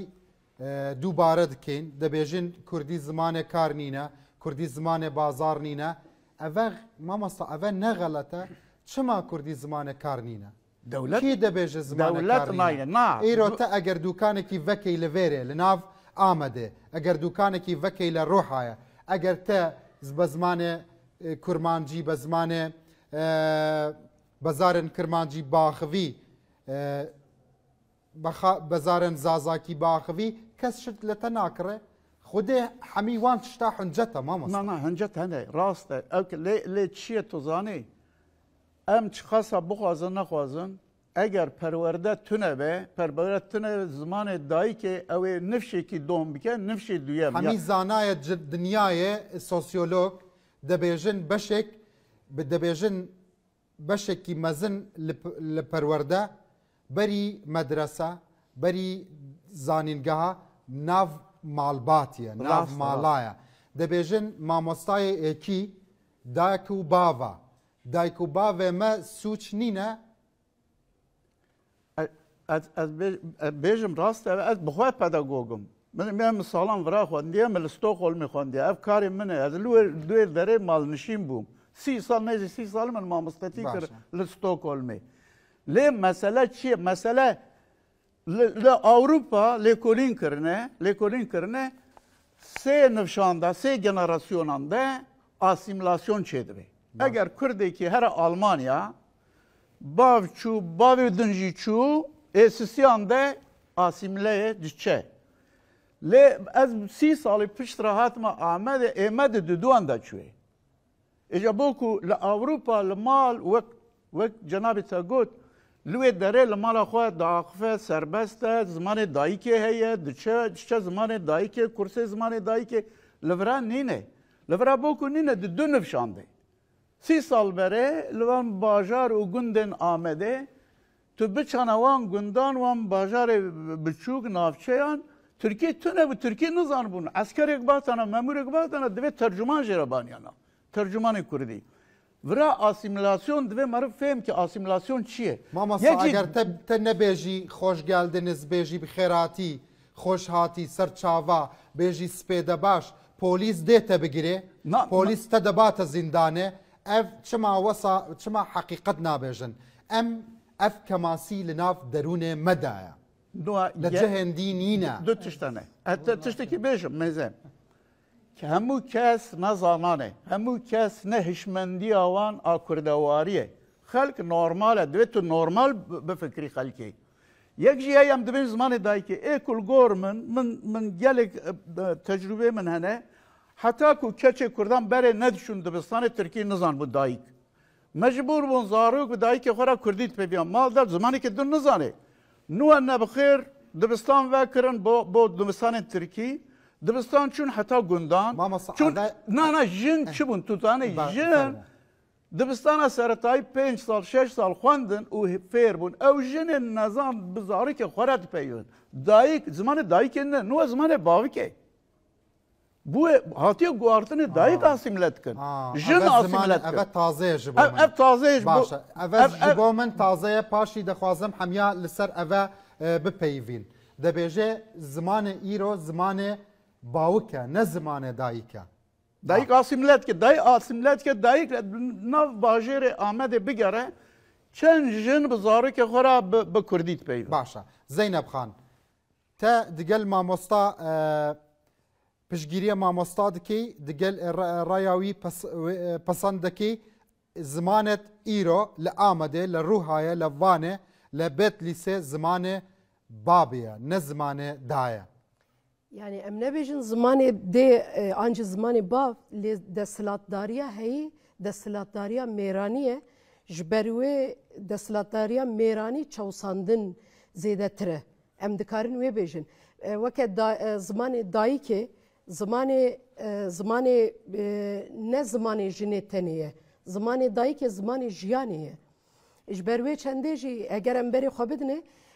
پشتی کو دستلاتداری چوا دستلاتداریا ام بیژن سازومانیه هی یا دولت دستلاتداریک میرانیه دستلاتداریا پیک تی به دست سازومانی پیک تیجی دستلاتداریک میرانیه ام دکا جوی علی و از ماموسته پسند دکم کو براستی جی زیادتر زمان باو جبر کو باو بهتر دناف باجارا دوکه اوتوریته باشا بابا اف بابا دبیجه مثلا من جنک دید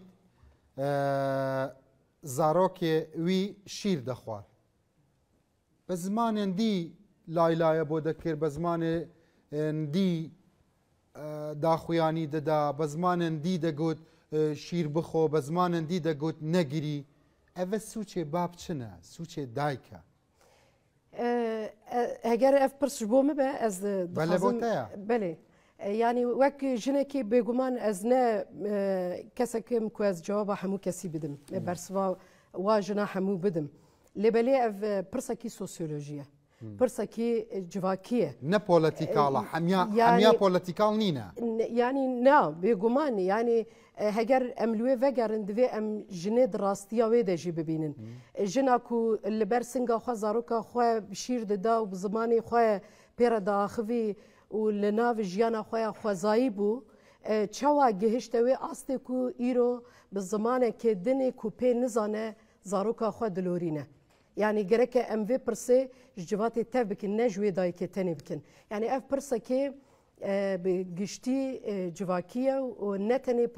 پرسگری کاوی جنیه بله جنین کرد گوا یک دربه ده جیانا ویا خوزایی هاته گوهرتن ام بیجن جبروی درگوشه لایلای هاتن کتن باجارا و مجبور من لایلایا مایا؟ لایلایا کردی مخابن کم نمایه بری شین و شاهی کرده همو کردی بون لبله او جنا کوهات مثلا ام هگر و جواکا کرده بنیرن خواندن و نویساندن چواد نف ظلام کرده میرن کردان ده دست بکر هاتن بون باجیری آنجی جن چوا هاتن بون باجیری نوبر هر دو اواده جن ساده هگر املی بنیرن یعنی وی چاخه امی دایکی کرده بیتر از باورم امی فهم بکن باشه نوکه دخوازم تشتک هات بیرا من بینرین هجا زانستن درون ناسی پسیخولوژی سایکولوژی دبیجه وقتی که زاروک دناف سکه دایکی خود آیا وان موزیکه که دایک گهداری دکا دبیزه وان آخافتن وان پیون وان حرف که گهداری دکا وقتی که دیتا دنیای وان تشتا آشنا دبه لمجه اف زاروکه دا اگر ام حساب وان تشتين ورد بكين اگر ام بزانين تأثير دايك لسر زاروكا چنده دقل زاروكين خو بزمان دي ناخفين نوكا وكي دايكك وكي جنكي كرد دخوازم بزانم بري بچمنا و بر چده بيجيا دايكين كرد كا داخويانيتا گهداري دكن اوه كاميراتا و هزاران دايك تدبيزه فرمو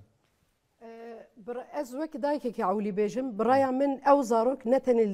دنگ دایکا خو گهدار دکه او زاروک لدنگ همو جیانی گهدار دکه دنگ جیانی چوا دچه وی جوات دنگ وی جواتی چوا دچه وی زاروکی وسا دچه دنگ وی دچه دایکی وسا او دنگ دچه زاروکی جی بگمان زاروک جوی علی و اول جدست دایکی پرورده دبه و مزند به لی نبتنا دایکی مزند به تمامی جواکی مزند به دوی او زمین هبه هگر ام پچکی پاشخانه اوی مسئله بنیرن ام دبینن کو حتی ویگاوی دیروکا کرده چاندا کرده یا دفکی بگشتی سر زاری جنا کرد هاتیه کرد چشتکی هنه هر دم من وان فشارن دیروکی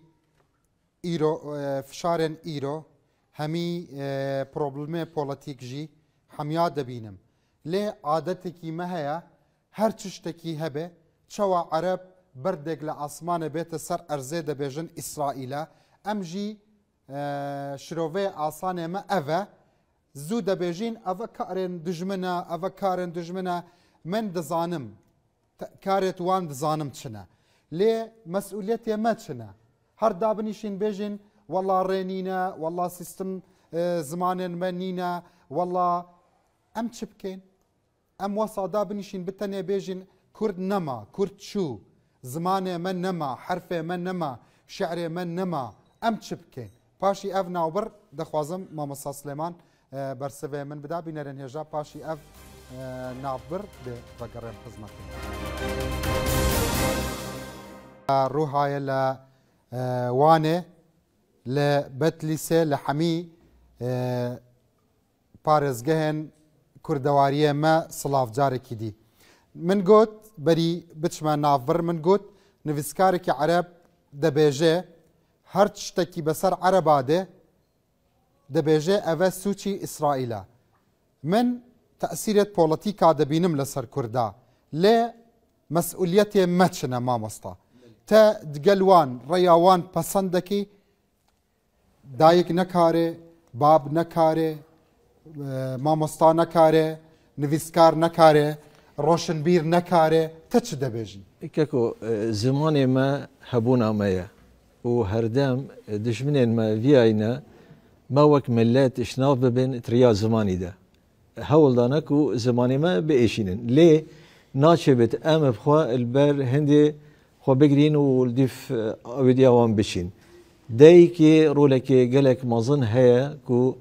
زارۆکێ خۆ پەروەردە بکێت بە کوردی گەل باخەوێت نەهێلت زمانێکی دیتر زاڵ بتل سەریاوێ مخابنە نها لە ئامەدێ بەهرا پتر خەلکێمە و حتا یتمەزن وەختێت ئاخبن تورکیا وانە زێدەترە گەلێک یعنی من البان ڕۆژێن وێژەیە ڕۆژەیە بەراورد ئامەدێک و ئەمت ناف دەبین و ئەم ڕۆژێن شانوە کوردیژێک دیتن يعني نویسرن هنرمندن مخابن وقتیت گەلێک و دێت ئاخبن ئاخفتناوانە بە تورکیا ئەس بێژم ئەvە کێماسیەکە مەزنە چونکی نویسەر هنرمند ملەتە ئاوا دکن دەبێت پتر زمانی خوا باخبن هەرچەندە ئەو تشتێت پێشکەشکردین ئەو شان و ئەو سەمینار زمانی کوردی بین لێ مخابن ئەکامە تورکیاتیە لە سەروان گەلەکە ڕاستەکەرم پاش بە بزبرین وەک مەسەلەیەکە مێژوییک و دەولەتە تورکی ڕەوشەنبیریە تەرسێل ناوکوردا بەلاف کردە هێژل دەمێ ئەتاتورکی و حتا ئیرۆکە زمان قەدەغە کردە نەهێلیا کەس زمانی خۆ باخبێتی پێ ئاقفتی جزا کردە سێژن کردە بۆ نمونە وەختی مرۆڤ بیرەوەریان موسا عنتەری دەخوێنێت گەلێک تشتێ وەسا بۆ مرۆڤی دیار بێت هەروەسا هەر چیرۆکێن کوردیدە لێ ئیرۆکە ڕۆڵێ ئەف دەم ببورە تاقوت کرد ڕێەتە لێ مامۆستا ئەف دەم کووردا جەزا دەدا حتا زمانی خۆ باخبن ئیرۆ جەزا ناخوازێ ئیرۆ کەس نابێژێ تە بە زمانێ دایکا خۆ لایلایە مەکە کەس دەبێژێ دایە تە دگەل زارۆکێن شیرەخۆرەیە خۆ لایلایە مەکە ئەف تشتە مایە ئیرۆکە ئەvە کێماسیەکە لە دەف خەلکێمە لە کوردستانە باکوور بگشتی کو زمانی خوا دیرتکەبن یێتڕەڤن ئەvە gelek xirab û xetera bû paşa rojê eger rewş hosa biçit 6 heftê salê dîtir ez bawer dikim êdî li Amedê kes peyva Kurdî kar nayînit û nizanit ji ber hindê rolê nivîser û honermend û rewşenbîr e û dam û dezgehên rewşenbîrî weşanxana waqfên Kurdî li vê derê gelek girêng e ku rêzê li zimanê xwe bigirin û ser xebateka berfireh bikin û piştevaniyê lê bikin û xelkê xwe hişyar bikin. Sadî çenê ev metirsiyata sûçên me li Bakurê sadî çend. Ez neşim bêjim sadî çend lê me destê de heye wek xelkê vêdirê ku ji zimanê xwe yê dûr dikevin wasa hezir dikin ku hindekî şwana ku kêmasiye bi Kurdî êdî baxivit wasa dewletê kiriyet me jêwan de ku zimanê Tirkî zimanekî bilind e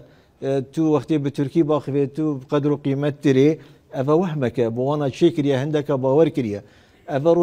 رولي تخارو شنبيرة إيدكو أفي آخفتني العردي بدن بقول بينم برو باجي تو كردي أس كردم أس شانازية بزماني خودكم زماني من قد نكيم ترى نشي عربي نشي إنجليزي نشي تركي نشي فارسي ما بيخوش حمي زمان تقلك وراري بكم بيك وبيجين ريزيل إيكودو بقرن أم درجها الإيكودو نجرين ما مصطفى كز نابجة زاروكين ما با كردي تركي ناخفن كز نابجة تركي كماسيك هي كز نابجة تركي كما كز نابجة تب تركي ناخفة كز نابجة تركي فيرمة با ليه آية نكاري تركيشي بزاني فرنسيشي بزاني فارسيشي بزاني ليه نلسر حسابه زمانه دايكيتا نا بلي أزي وك قلت لك مهاتما غاندي إنم يهندي بيجت بنجرين ما فاكرين أبو همي روشنبيرية وبو جهانجيرية بقشتي تني مرجكي كو زماني من روشنبيرية من اشناف نبت أمجيك بلا البيشي زماني خو بباريزين تايبت مالي ده دايكو باب ريزاكي زماني خو بگرن زاروكين خو پرورده بكن بكردي وقتی چند دبستاني كو زماني كي ديجت خوينن خمنينه لي وقتی ايل مالي فيت هرب كردي باخفت غازندا مازن او فيغا في خلكي ما بخوجك يلدفون بيتشتكي سروشتي كنت مالا خودا قال يكدو بزماني تركي باخفت اوا كيماسيه كمازنه اوا وك بيت حسن كو او كيمن هكا باش بري خبدم خو اوش كسي كيمترنين زماني وان وقت زماني تركي قدره بقيمته بهاي خوي هي ادبيات كردي دولمنده مداستان خويتين چيروكت خويتين ام شانازيه بيدكين ما بيخوشه كو خلق ما لآمد جارك دير خو وگرد وشانازيه بزماني خو بكد شانازيه بملاي جزيري احمد خاني فقيه طيران كو بما بنياتك بو ادبيات كرديه دينين ايروكا برهمين وان وك رومي وجوليتن الاتيان خواندني بجو بلا خو كيم نبينن امنو كخو كم دبينين تابديت هن اس وصل هزرت كم هندك شوان خو كيم دبينين لوما او كارتيكرنا مزنا راغاندنا دولتا تركي لفي نفسكار مجي وصايا هندك روشن بير هندك نحمو او راغاندنا مزن يا تركيا السركار كري بريا كنالين خو ين مزن وكريه كو زمان كردي هدي اشناف ببد عكسي ويفيت روشنبير نفيسر هونرمند شانوفان موزيكجان ابيت هني رولي خوت نافجيفاكي ده بتر ببينن وفقرن بوره ريشالين خو وزمان خو بباريزن واس باورد كي ماكر بزافك خرد شبت يعني يروك كومك دامو دزگهن روشنبيري اللي باجيري كاري خودك انه سر زماني خباتك باش انا ما سردانك بير بو وقفه ميزوبوتاميا يا سر زماني كاركي باش دكن اف وشان خانين كردي الامدي الاسطنبولي الباجارين ديتر رولكي باش دبينن بيتيفيا بشتفانيك جيك بوفان دامو دزگها هبت دا بشن وراري بكن ما مستعوكي هوسروكي بناي كردي تبري مامەستایە کوردی بووی چما زێدەتر لەسەر ستانداردکردنا زمان ئەم هەر کار دکەین چما یا بۆچی لەسەر پاراستنا زمان کارکردن کەمتر کار دکەن ئینها لەسەر گوتنێ بەشداران گوتن چەند تشتان بێژم باشێ ام بحثا مثلا ستانداردزاسیون بکن نها بریا هر تشتی ام لولاته کی دجین کو گوتنا ناوی ویجی قدخه یعنی سردستیه که زوردستیه که زور گوره هی لسر کردان لوی داره او جی چیه 30 سال بری ام بیجن گند کردان که هاتن شوتاندن اف پولیتیکای که بزانین وقت دوماهیل که همو پولیتیکاین که آوا کرنا کومار راچه بو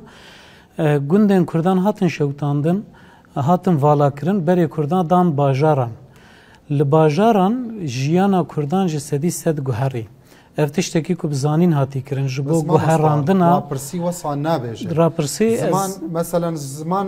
جبیرا خلق نتشویا راپرسی دبیجه لده کسان لە باکوورێ حەوت کەسان دەکارن کوردی باخبن لێ ناخبن بەێ سەدەمەوی چی ئەس باسەویت خوازم بکەم سەدەمەوی کو ژیانە تە بگوهڕێ ژیانە کوشتە تێخواستن لە گوندا هەموو کورد ناسێن هەف و دناو هەفدا بە هەورە دژیان di malên wiha mezin da malbatî dijiyan zarok piraniya dema xwe ya bi malbata xwe ra ya bi em bêjin derdora xwe ya nêzik ra derbas dikir lên li bajar niha malên pir mezin hene di hindirên malan da du kes sê kes dijîn ev jiyana ku bajêr hinekî li ser mirovan ferz dike dayîk û bavê zarok neçarin bixebitin li derve bixebitin dema ku li derve dixebitin zarok dişînin baxçê zarokan dişînin pêş dibistanan yani zarok em bêjin em behsa ew nîqaşa zimanê dayîkê ya zimanê etnîkî em deynin aliyekî zarok 8 saeta 10 saeta li derva dimîne di nav jiyaneke di nav habîtateke ji sedî sed tirkî de dimîne li malê 2 saeta an 3 saeta bi dayîka xwe û bavê xwe yê westiyayê ra dimîne ev tenê tiştekî biçûk ê ku jiyana bajar çi di Kurdan de guhera mamosta li sine li Mehabadê لە مەریوانێ لە ڕۆژهەڵات ژی وەسایە لێ هەمی زارۆک کوردی داخبن ئەف پرۆبلم نەبتەنێ پرۆبلمە باکوورێ دایک و باب دەچنە سەرکارێ لە دەرڤە چەند ساعتان لە هەولێر ژی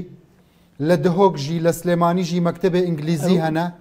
چەند سەعاتان دگەل مامۆستایان ئینگلیز دەمێنن لێ هەمیا کوردی داخبن لە ناو کۆڵانێ کوردی داخبن دگەل هەواڵێت خۆ وان چ شتێن وە دەبێژێن من ئیقناع ناکە هەمیا حونجەتە وە حونجەت دەدەنە خەڵکی زمانێ خۆ ناخبن ez bixwe yani masûmkirina aliyekî li Amedê çîrokek dizek kesek di mala xwe da dizekî dixefêlê ji hevjîna xwe ra dibêje min diz qefalt dibêje pê gire bernede dibêje ez pê nikarim dibe ew çax ber de bira here tiştekî bi teneke dibe ez wî berdidim ew mi bernadê niha dewlet jî tiştekî kriminalize dike yani Kurdî kriminalize dike li gelek bajarên Tirkiye îro em dibînin kesên ku Kurdî daxivin tên kuştin êrîş li ser wan tê kirin malbatek ji Hewlêrê hatibû bi xwe çendek berê li Mêrsînê li bajarekî Tirka êrîş li serê hat zimanekî ku ev xas hatî kriminalize kirin di hindirê malê da pirtûkên ku pê 100 sal berê hatine nivîsîn girtina wan pirtûkan ya jî mewlûdeke ku em bêjin 200 sal berê hatî nivîsîn ku bê qedexekirin êrîş li ser hebe ew ziman tirs li hemberî wî zimanî çê dibe wekû kek riha got niha di tişta dibe mirov bizanibe yani encama vî tiştî çawa çêbû yek nikarê biaxive ji ber ku 30 sale ji zimanê xwe dûr ketiye yani ev ya jî ez bi xwe wî tiştî qebûl nakim ku Kurdan wisa kiriye bêguman Kurd dikarin zêdetir li ber xwe bidin zêdetir kar û baran bikin lê ev bi plan û projeke bi sîstematîkeke pir xurt hatî pêşiya Kurda Kurd neçarî vî tişta bûne niha ji bo min plan ez bêjim yek gotinek bibore ev di rapirsînan de ew encama ku derketî ji bo min zor giring e yani hişmendiya Kurdan xwedî derketin ya jî ew daxwaza ji bo Kurdî gelekî li pêşe ji axaftinê yani hişyariyek heye hişmendiyek heye ji bo viya dibe çi bêkirin ji bo wî jî wekû kerem kir ji qada aborî bigire ji qada siyasî bigire ji qada çandî bigire ji di gelek waran da xebat dibe ev xebat jî bi hêzekê bi navekî bi statûyekê bi aboriyeke xurt dibe bibe yani di malbat di mala xwe da ez bi zarokê xwe ra bi Kurdî daxivim zarokê min bi hevdûra bi kurmancî bi zazakî daxivin bi min ra bi kurmancî bi diya xwe ra bi zazakî daxivin hefteyekê derdikeve derva zarokên di bi Tirkî daxivin televîzyon kanalên ku temaşe dikin yek kanala zarokana kurmancî heye kanalê din tev Tirkî ne dibistan Tirkiye pêş dibistan Tirkiye yani ez û dayîk em du kesên ku pêra bi Tirkî daxivin bi hezaran in yani Tirkî de her warî da serbest e ji ber wê yekê yani mirov birayê min te bersiva min neda çima li Merîvan jî wesa ye drama Farsî ye tefsîrên Qur'anên pîroz Farsî ye her çişt Farsî ye navê mezargeha hunermend û nivîskarê me jî li ser qebra hemiya Farsî ye لێ نەوەکی ئامادیە هەمیا کوردی داخبن ئەف فشار کە لەوێ دەرێ هەنە لەوێ دەرێژی هەنە نینە دەلی پێ بدە من ئەزم چەکێ بسەر وی بابەتی باخم ئەگەر ئەم وەک بەراوردیەکێ بکەین گەلێک کوردێتمە دەمەکێ چۆن میسل ژیان میسل وەک باژێرەکێ بەرا پتر زمانی عەرەبی سەردەست بی لێ ئەو کوردێت لێ درێت ناف خۆدەت ماڵێت خۆدە زارۆکێت خۆ حەمیب کوردیت گەل تاخفتم کەسێک کوردیە خۆش بیر نەکرد يعني أس قال هندي ماكو خلكي مال آمد يعني تد قال ديفتشوني نيت أس نا يعني دايباب قالك تأثير أخويا إيجابي يعني دايباب للسيستم الدولتي يجي بهسترا بلش حميد يشتي بهسترا بله بزانم كاكا باهوس شده بيجي فرمو تا ديفتشوني نارينه حميا جهداري كرد بله من تي بله عيبنينا يعني أراس أستخوازم جزودة أف برسكريكي أم سردا خفن أز جارنا وقتكو تشتن دوباره دبن أز دبم مروف مجبورة بتشافة كيدن لي بنيره بأواي كيدن لي بنيره هل بت أف خباتكو للصحيحة تيكرن أراوسي خباتك جلكي جرينجة جبركو بيشي دبم مروف تشيسة كبك مرف بزانه كاتشات يسري ما أم تشخاصاتنا بشافتن أم تشخاص أسيميلا بونه أم دبيا باوای کی ام زانستی ام بزانن چات یسریمه از بگشتی دبیجم قی او هشمه نتوی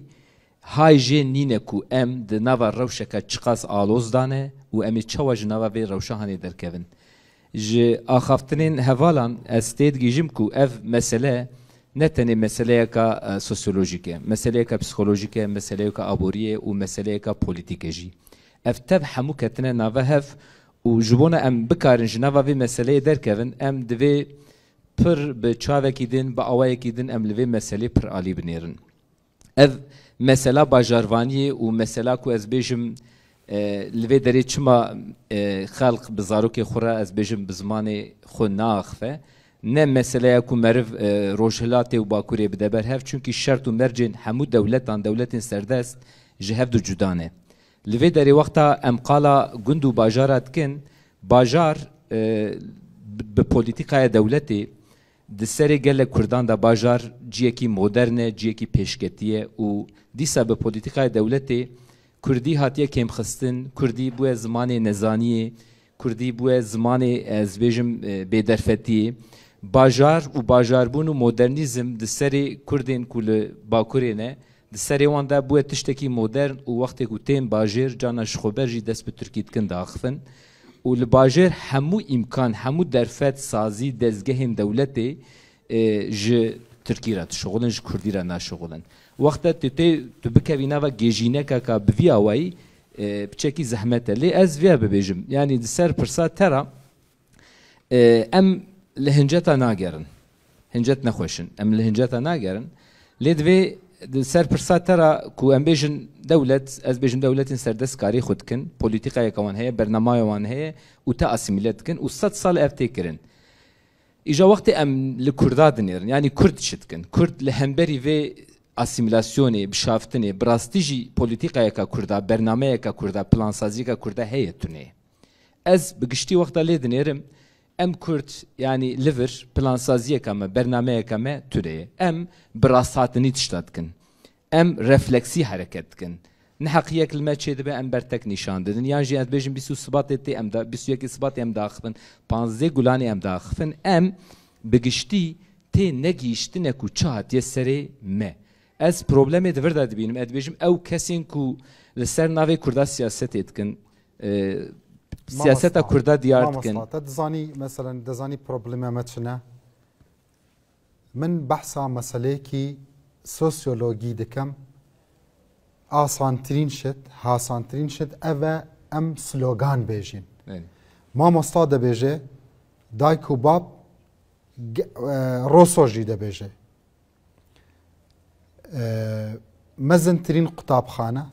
مزنترين مالبات دولتكي بتشوكا لناف مالبات ام دكارين جبو زندو راگرتنا زمان خو دگل زاروکن خو کوردی باخبین ئەvە شتێکی زەحمەتە نا ئەvە تەسیرێکی پڕ مەزن چێ دەکات خودێ ئەگەر ئەم کردە پۆڵەتیک خودێ ئەگەر ئەم بدەینە دەستی حزبێن کوردی لە باشوورێ لە ڕۆژهەڵاتە لە ڕۆژ ئاوایە حمید تەوی هەف دەبێ و حمید لە دەست لێمە دەچێت ئەvە نەڕی نامنە مەتەلۆکە گوتنێک پێشات بێ ماڵ دەبستانە بەێ ماڵ دەبستانە لێ ئەم ویا فام ناکن مەسەل ئەم وەختە قاڵ ئیرۆتکن ئەم قەڵە ساڵا 2022 دکن مەکان و زەمان گوهەری نەوەکە بەریە يعني 100 سال بري تبغوتا مال دبستانه بلي مال دبو دبستان درفت و امكان از بيجم 200 سال بري درفتين كردي امكانين كردي و زمانين دن جدا بون ايرو اگر ام راسي نبينن ايرو درفتين كو لباجاري جبو تركيا اتنه پیشکش کرن تو وقت بدي بر كردي صدي يك درفتك كو از بيجم اب كردي تونه ام مثلا قلا زانينا كردي تكن قلا خوندن و نويسين تنه بك اگر 30 مليون كرد لوي دري هبن صدي 0.1 جنزان بزمان خو بخوينن يعني لبر ام مكان جوهري زمان جوهري او جندكو ما مستقال كر او جندكو تاني دبستان دولتي دكاري بتشاوي داري ايرو بالصدان تلفزيون دولتي از بيجم بالصدان تشتين تكنيكي كتنا جندان لو ما اوجيتي جوهرتن ام بدستكي شردكن بتشك تاني مروف نكار شربكه اگر تو سر زماني خو نخبتي تو برنامه خو آماده نكي ماتريال خو آماده نكي تو زماني خو بلند نكي خلق بآخافتن چی آخافتن تیرا انسان آنا که انسان وی سردمی تخوازم بخوینن تخوازم بنویسن تخوازم ببینن تو گرک چی بکی تو دولمند ما مصعبه شو ناسته وقتی که کسی دیتا آمده کسی دیتا روحه اگر ببینه زمان دی نبهیزه وصا فکر ناکه اوه جهه کی دیه اوه کلتوره کی دیه هنه زمانه کی دیه هنه هنده کس ده بیجه زمان کردی زمان گندیه من نزانم تا کاکا باهوس تا چه عیب هیا؟ تا کوردیجی دزانی نویسکارێکی دکاری بچیە بازارە کارێ خۆ بکەی دکاری بتەنێ کوردیژی بزانی کارێتە دەچێ چه عیب هەیە من چوومە gelek کافێن لەوێرێ ji بۆ نان خواردنە سپێدەیە هەمی بەرهەمێمە دۆشاو دەبێژی پەنیر دەبێژی نڤیشک دەبێژی هەمی کورد چێکریە بەری 1000 ساڵان bi Kurdî navê wan tişta bûye lê Kurd navê dayika xwe nabêje navê ev nav nabêje ke babê wan bapîrê wan lê penîr naye navekî dî dibêje ev e xebatekî mezin e navekî mêz bêje mêz penîr bêje penîr şîr bêje şîr dayê bêje daye em e zehmet e biraya min zehmet niye ev e pir mezin e ev e ne politike lê tesîrêt li politikê zêdetir e min ev e dibêjim tu mecburî divê 100 salê de zimanê xwe bilind bikî li ser bixebitî gelek tişt lazim e ji zimanî re yani îro ez bêjim telefon destê me de bi sedan bername hene tişt hene îro ez bêjim tu Microsoft Wordê vedkî duê derê gerek bername ji te re lazim be yani tu xwe ji bo serdemê eger amade nekî tu nikarî bi ser bikevî ew dayîk dixwaze televizyonekê dixwaze bernameyekê veke vedke tenê ez bêjim zarok TV li wê derê Mamesa wê roşenbîr nivîskar belê çend çîrok ji bo zaroka nivîsandiye li vêrê heta dak û bav ki Kurdî dizanin be tîpên latînî be derbirînên Kurdî ji bo zarokên xwe bixwenin berî birazin hene hene hene hene naxwînin çend hene xwendin û nivîsînê li kwê derê reklam hate kirin çend televizyonên Kurdî hene te we bes bi tenê televizyonên Tirkî debînin lê televizyonê Kurdî li başûr gelek zêde heye televizyonê me li xwerawayê gelek hene li diasporayê hene li Swêd jî hene em tên ser gotina hev ez jî dibêjim li vê derê ev xebatên çandî hunerî xebatên zanistî li ser Kurdî nehatiye kirin li vir ajitasyon hatiye kirin zimanê me hebûna me ya û bername bi vîya wayî nabe divê tu divê tu rûnê tu bixebitî li ser eger hebûna te be divê tu li ser hebûna xwe bixebitî gelek xebat ji me re lazim in ku nehatine kirin hîn ferhenga Kurdî bi Kurdî a bi giştî نهاتي آماده كن ام كاري فولكلوري فرهنگ ناخوازين ام نا افريقينا بخوازين كردي فيلم حميا كردي دزانن خودي حميا دزانن ام ناوا كاري فولكلوري دانه ام دشم برهفكاري يتكن بالصدان بي و گوترين مهنكو ام دينيرن كل قيده نكتنه چونه هر تشتي كردي جمره لازم الصبيج بو ام ترمينولوجي چي بكن او بي جمره لازم او خبات جمره لازم ما صعبت تشتكي وكي جبو خلقن دست بجير ليله بازاره من نزانم اوا كچكي گەنجێ مەیە بزانم وان چ دەبێژن لەسەر بۆچوونێ نویسکارên کورد وە فەرهەنگ دەخوازن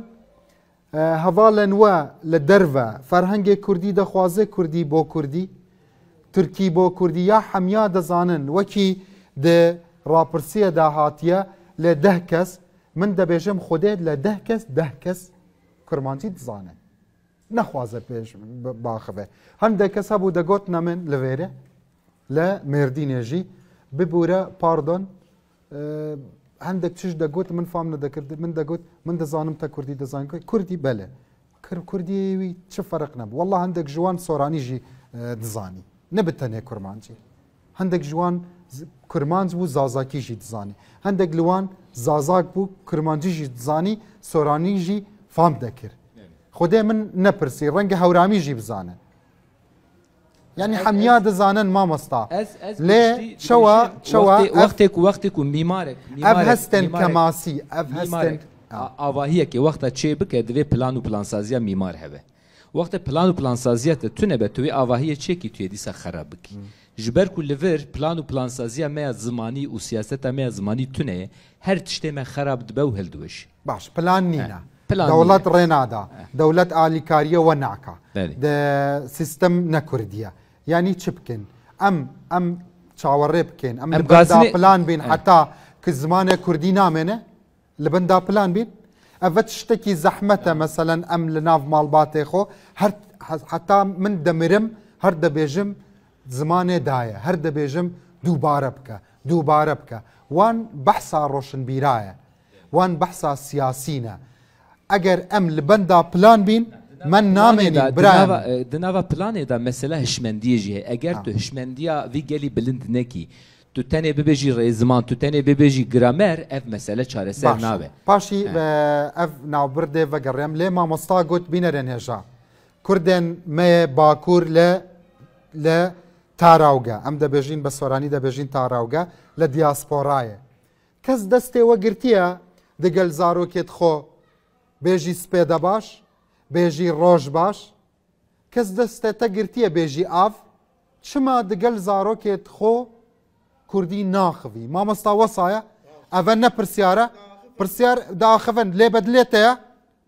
بەلکە بدلێ مەرڤە بێ لێ بێژن لە سوێدێ yani piraniya Kurdan zarikê xwe dişandine zimanê zikmakî yan jî zimanê dayîkê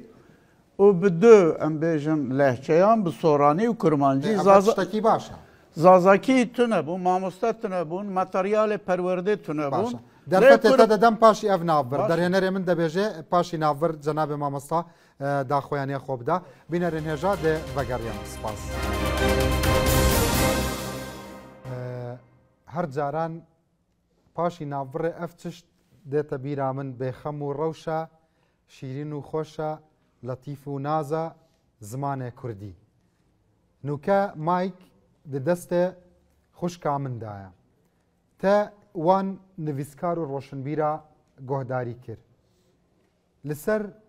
دیفچوونێ وان چ دەبێژی کە ماسیەک دەبینی دناو زمانێ کوردیدا یان ڕێیا تە چییە ڕێیاوان پەسەندەکەی فەرموو داخوایانیاتە gelek spas dikim ez dixwazim navekî bidim ser navekî mînakekî bidim şexseke Alî Azer Ben Yahuda zimanê îbrankî wek şexsekî zîl dide û zimana dest kesekî da îro em ew qas Kurd li vir rûniştîne ronakbîrê me ne rewşenbîrê me ne nivîskarê me ne em bibêjin berpirsî weşanxane ne îro tevî ev qas kes Kurdî guhdar dike vî zimanî dizane bi rehetî dikare pê biaxive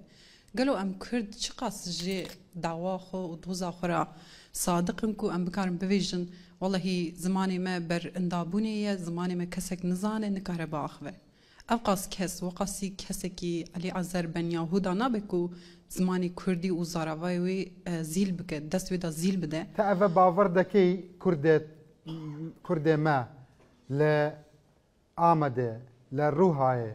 li her cihekî li her şarekî me li her parêzgehekî me Kurdî nizane ya dizane lên pê naxive yani gelek kes dizanin mînak em dibêjin îro sazûman dên dewletê da gelek kes hene û em bêjin zimanê wê Tirkiye zimanê te dibêjî zêdetir li mamosta dibêje li 10 kes حفت نفران دزانن تدا بيجي زيادة لحفت جي دزانه يعني حفت دبكو حفتا زيادة تربيجي لي از راستي ويا كيتم از دچم سازيكي میناک بدم نخوش خانه که از دچم ور کردی داخوم کردی برسیوام ددن از دبیجم فلانجی کدریه د ملی چپه ملی راستی برسیوام دده یعنی از دخوازم وی کی بپرسم گلو ام چقاس ج داخواز اخر صادقن ایرو ام بفیجن خباتنا کس ناخبتن گلو ام چقاس دریه خوجبو خباتا وکری دهلن یک گرکوتی دریه مروا ده جبو خباته کی تشتکی داخواز دکه به تایبتی کسین جوان کسین ری نزانه و وک وانجی وک ری نشانداره کی دبینه دریه وان لیده ده گلو او کس چقاس صادقن ایرو تراژدیا کردی دکن و دبیجن کردی نای آخافتن از دخوازم وی پرسی جوان برسي كي بقرب لا كي جان ميفان اما حمو ما مستي مجي يعني فرق ناكي ما مصطا بلا فرمو هذا فرد مسألة وسايا زمان انجليزي تو انجليزك تنكو ام بيجي انسانك نورمال زمان انجليزي خورا بك دعوه بيجا از حق زمان خو بدم فلان بان زمان جويرا مينا ام بيجين آوا معصيه دناف دا دجي للكردستاني هم دولت هم جان بيجن تفجير سياسي زمان كرنا مسألة سياسي زمان بحال خوننا يرو لباكوري كردستان يزد بيجم نا چند سال بري ما ليكولينك در حق ام بيجن نافبرا ديو باوا وزاريان در روش زمان چاوية ما ليكولينك مشاند و ام جمالبات تاند بيجن مثلا هون چما زاري خفري كرديناكين دبيجه پنجه مالبات را ما ملاقات كريه مثلا هری زلال از کانم ویا او بکم دبیجن کو آلیک زمان کریمینالیزه دکه آلیک جی پولیتیزه دکه دوی اوی ده دوی چوین هاتنه ده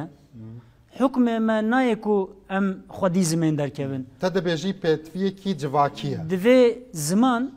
زمان مسئله کو ام بیجن ام به فهم بکن یعنی تشتكي كو ام بها فهم بكن زمان تشتكي وسان نورمال به ام چما دكارين سروشتي بكن ام چما دكارين نورماليزه بكن ها مسألة لباكور مسألة جرينج ايفا يعني زمان ننو تشتكي نورماله وقتا تو دبيجي از دچم نخوشخانه از به كرمانجي يعني كردي داخفم ام كردي برسيف دمن تو هشمنديه كردي فير بيكو از زمان خو قادا زمان فرحتر بكم از بچم نخوشخانه از كردي باخفم نه تشتكي سروشتيه تشتكي كو هستك بوليتيكا جهندر منتي از زمان خو خودي دركبم اجي وسامه بزور خو از بزاري خو كردي داخفم لي زاري مدرد كيف قادا سيتي اوي ما مستا وقتك تا خدا نخواسته شر دكي وقتك جنيو ددي جنيو هر جنيو دبيجنا خبر ددي وقتك تا حلدتشي وقتك تا توردبي چهر دكي دجنا بدي بزمان خود دجنا نادي بزمان خو وقتك خدا نخواسته دردكي تو هبه جگری تو دردك هبه بزمان خو نابيجي آي دايه وقتك تا تاهيه بزمان خو درد در نابري اوه نورماليزه كرنا زمانا نورماليزه بونا زمان دناف روح مداجي هيا وقت كي تدخوازي بقرارك نورماليزه بكي اوه بوليتيك كرنا زمانا نها نتني بو كردان مثلا چند سال بري لمرش بو هر گلكي دبيجم ج لدركي قزاك بو اشتا دي صاد ام بيج معدن كومري ده يك مربو زلام ج ترابزونيه و ديو باوي خو ترك زانن بيراويجي حتى ويروجي تود ماله ده جبلي تركي زمانك ناخفيه لي تورن بي مريه هاتيه سر ده دغري ام بيجن شينكي دكه كس جي فهمناك دوره هاي دبنكو برومي دستري جنك برومي دستري يعني ت تراوما اك ديال سر زمين تاويتي هندرخو ب شويكي نورمال از بياد زمان ما پر نورماله وكي تدا بيجي هند سياسي دكا زمان بخو نورماله تو معناه كي دي زمن ناز او بكم تشاوا بيج لهف توبكم اي كم هفالينكو شرط مرجن دولتي وسببينكو اسيميلاسيون دوام ديكي وسببينكو زمان كيما چي گوتنه راسته از وان پسند ديكم لي ديساجي çareserkirin jiku dest pê dike ji malê dest pê dike yani mesele pir zor û zext bûye lê dîsa jî ji mal dest pê dike çend kes dixwaze bêje malê cihê mezintirîn xebata ji bo berizragirtina zimanê me destê xwe bilind bike te yek jiwanî destê xwe dikarî bilind bikî destê xwe da bele ev hemiya destê xwe bilind dikin çend kes wesa dibêje destê xwe bilind bike ha lê heye başa nûke yani ev pir muhîme wekî encamgiriyekî li nav programê de carê yekiye min başa wek em û tu wek em aynî tiştî nabêjin wek em dijberê hevin başa mesela hendek wan ke Kurda hez nakin min nabêjin dijmin dibêjin li ser hiç mijarekî pênc Kurdan bi hev ra yek nîne ev hendek ke Kurda hez nakin wesa dibêjin lê nûke şeş Kurd bi hev ra yekîne hemiya dibêjin mal cihê xebatiye ne nav mesela li Bakurê Kurdistanê tu çi meselê li Kurda bipirsî em bêjin tevgera dewletê çi be Kurdistan çawa em bêjin rêvebirî çawa li Kurdistanê lazim e herkes cuda ye lê tenê mesela zimên nêzî sedî not li hev dikin çepgir be rastgir be em bêjin oldar be ne oldar be herkes li hev dike ku divê ziman di tevgera dewletê de fermî be û di perwerdehiya di sîstema perwerdehiyê de were bikaranîn li hev dikin bersiva xwe wergir dixwazî tiştekî dîvêjî ez dixwazim bersivê te bû گەلمپەری ez zanim mesela çi politika meşeye min jî serxwandin kiriye ez zanim psîkolojiya wî çawa ye çi astêra derbas bîye em bivêjin alî wî sosyolojîk çawa ye derketinên wê derva rûdanên wê çawa ne ez vê yekê baş dizanim û xema min e zimanê min yani ez nabêjim ez zimanê polîtize dikim ez zimanê xwe bi zanetî normalize dikim yani tişta ku divê bikin ev e yani ez dixwazim em dev ji vê yekê vê trajedî berdin walahi ev qas astengî hene ji ber hindê em nikarin zimanê xwe serdest bikin na îro her derê xwendayê me hene bijîşkê me hene parêzerê me hene em bibêjin karsazê me hene û gelek piştgirî jî hene bira tu kes nebêje çiya cem doktorê eger derdekî te hebe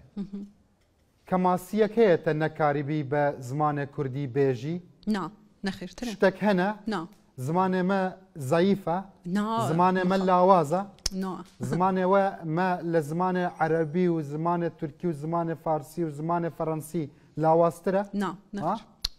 wextekî te be Kurdî fikir dekî bîr dekîtewa kemasiyek heye na tu kemasî baş çima çima lawaz e zimanê perwerdê û zimanê axaftinê devkî ne yekin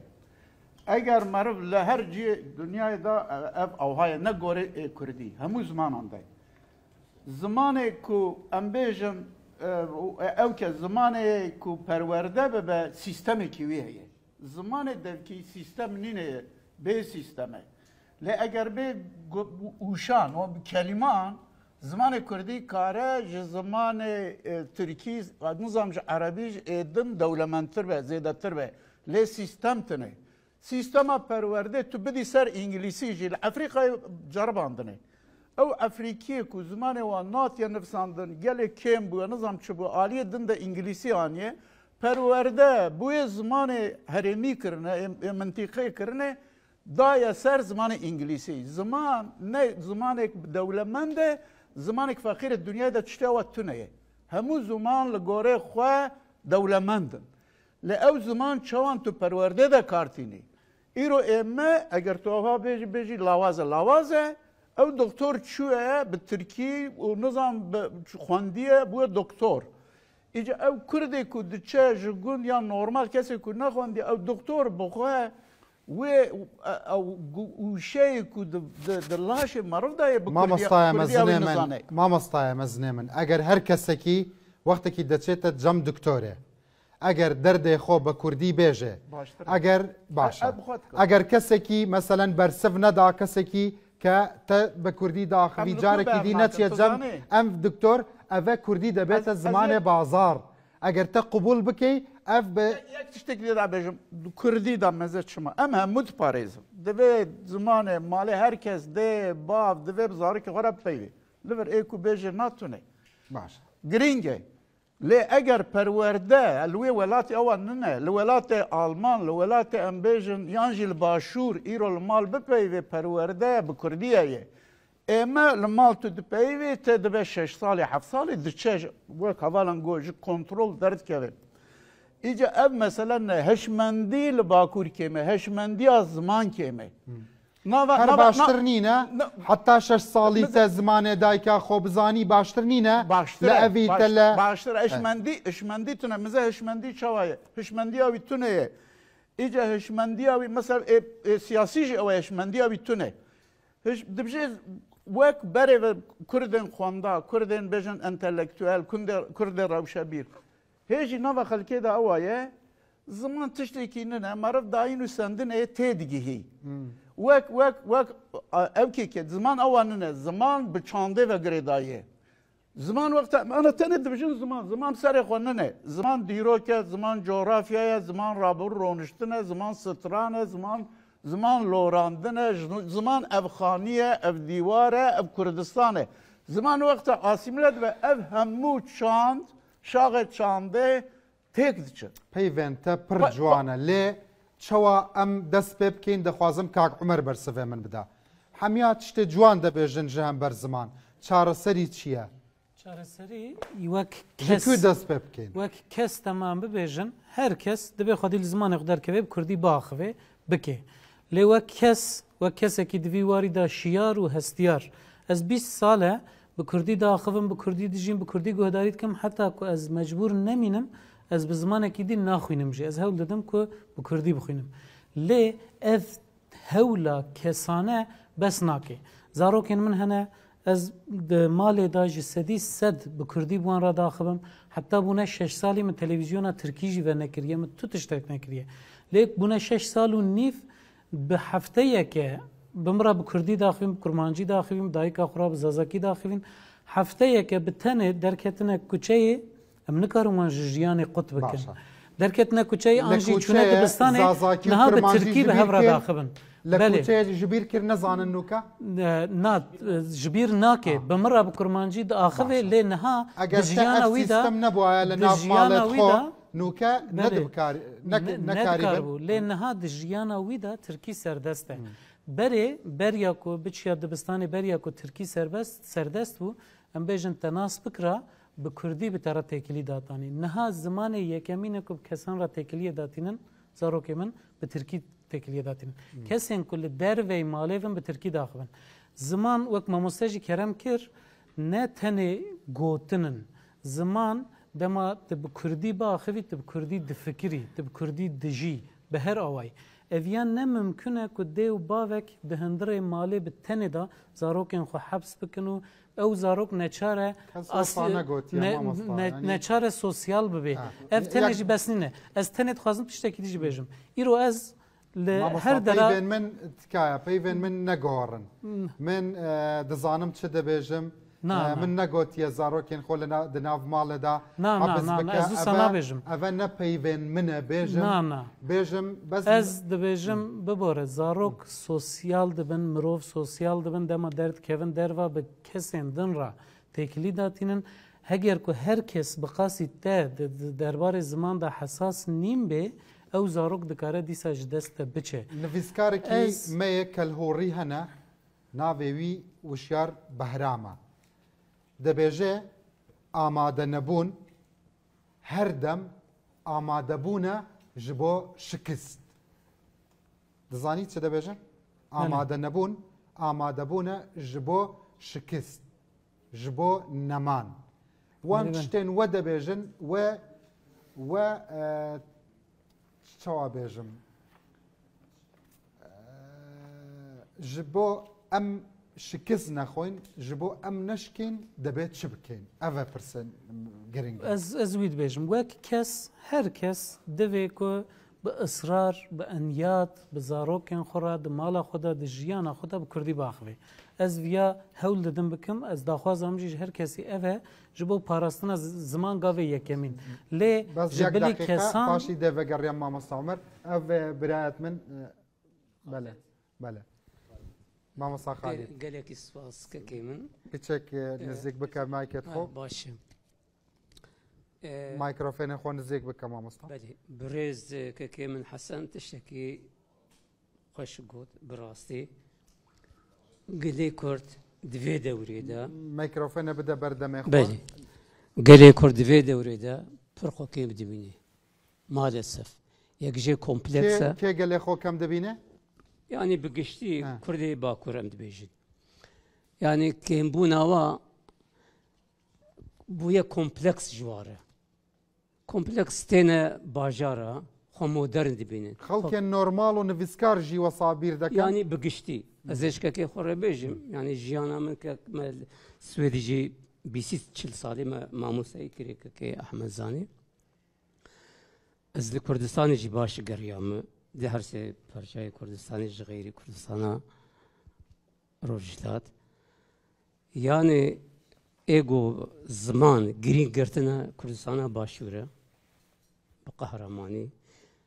û Kurdistana Rojhilat e ji ber çi me mimkûn e Kurdistana Rojava jî wa rihêwayê millî bi haweriya min zêde ye baş e piştî şerê 25 yani lê Tirkiye heta roja îro rast e Kurda pir zordarî dîtiye pir zordarî dîtiye lê di va wextê va mesela bizim 40 sal 50 salê niha de hêdî Kurd xwe asîmîle ew bi xwe asîmîle dikin yani kompleksî mezin heye di nav Kurda de baş e eger em karibin rihê millî biparêzin em ê di mala xwe de dê û bav wê zarokê xwe perwerde bi zimanê zikmakî wê xwe zarokê xwe perwerde bikin em malesef nakin yani cihên parastina rohên millî bi merîna cenabê te nav mala baweriya min ewa ye dê û bav e yani rihê millî di nav Kurdê Bakur de pir hindik bûye yani sis bûye lê wan dibêjin problemekî ke xelkî wekî te nabînin ev e ev fişarên nabînin hatiye ser wan li ser wan jî heta îro heye kekê min wan qisey kitêban e wan qisên li dûr ve dikarî wan tişta bêjî lê we ev azar û derdên wan nebînin wesa dibêjin bîr û baweriya min ew ez dûrî wê me ji ber ronaqbirê me siyasetmedarê me şoreşgerê me gava got dicivin sê behrê wa bi Tirkî dipeywin min gelek cara belkî birader zanibin gelek cara ez civîna de min protesto kiriye ez derketime baba bi zimanê xwe bipeywin baş e tu Kurd e tu ji bo mesela Kurdê tu mücadelê dikî baş e çi me zimanê Tirkî dipeyvî na ez zimanê Tirkî zimanê Kurdî wilqasî nizanim tişê got zanibê bêje em dibêjin tişê got zanibê dibêje em e nabêjin derdikevin car dibe Tirkiyê dipeyvin ava rihê millî dest xweş kerem dest xweş paşî de wextê te dedim bîne ranî berêz lêra xwe hafîz legeltan berdewam bîn li ber wî ke beşekî zor li mîwanekanim mîvanê min dîvçûn hene dexwazin ev axaftin zêdetir bê heta hemiya dîvçûnê xwe bigênin hevdî û bigênin we jî em berdewam dibîn xwe hafîz westan bînerên hêja û xweştevî carekî dî slav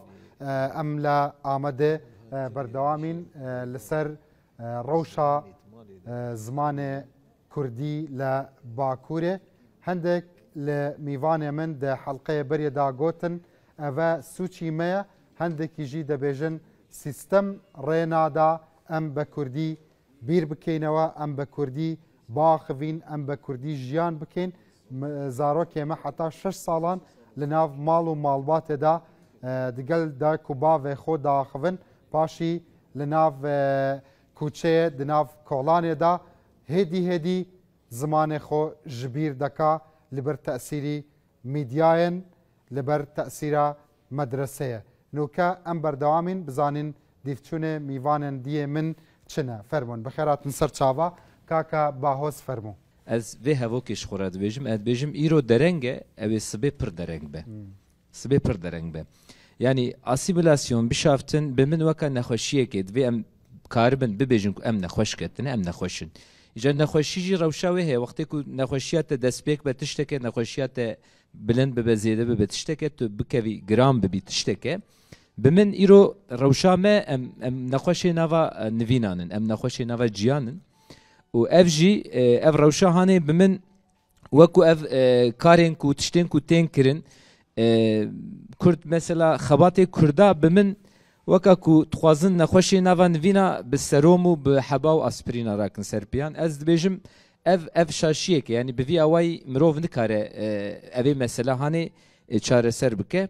divê pêşî em tespîta xwe bikin ku em bêjin ev nexweşiyeke û em gelek em giş bi vê nexweşiyê hanê ketine îcar mesele ku mirov ji xwe re bibêje ez nexweşim yani mesele bi giştî wextê tu derdikevî derva tu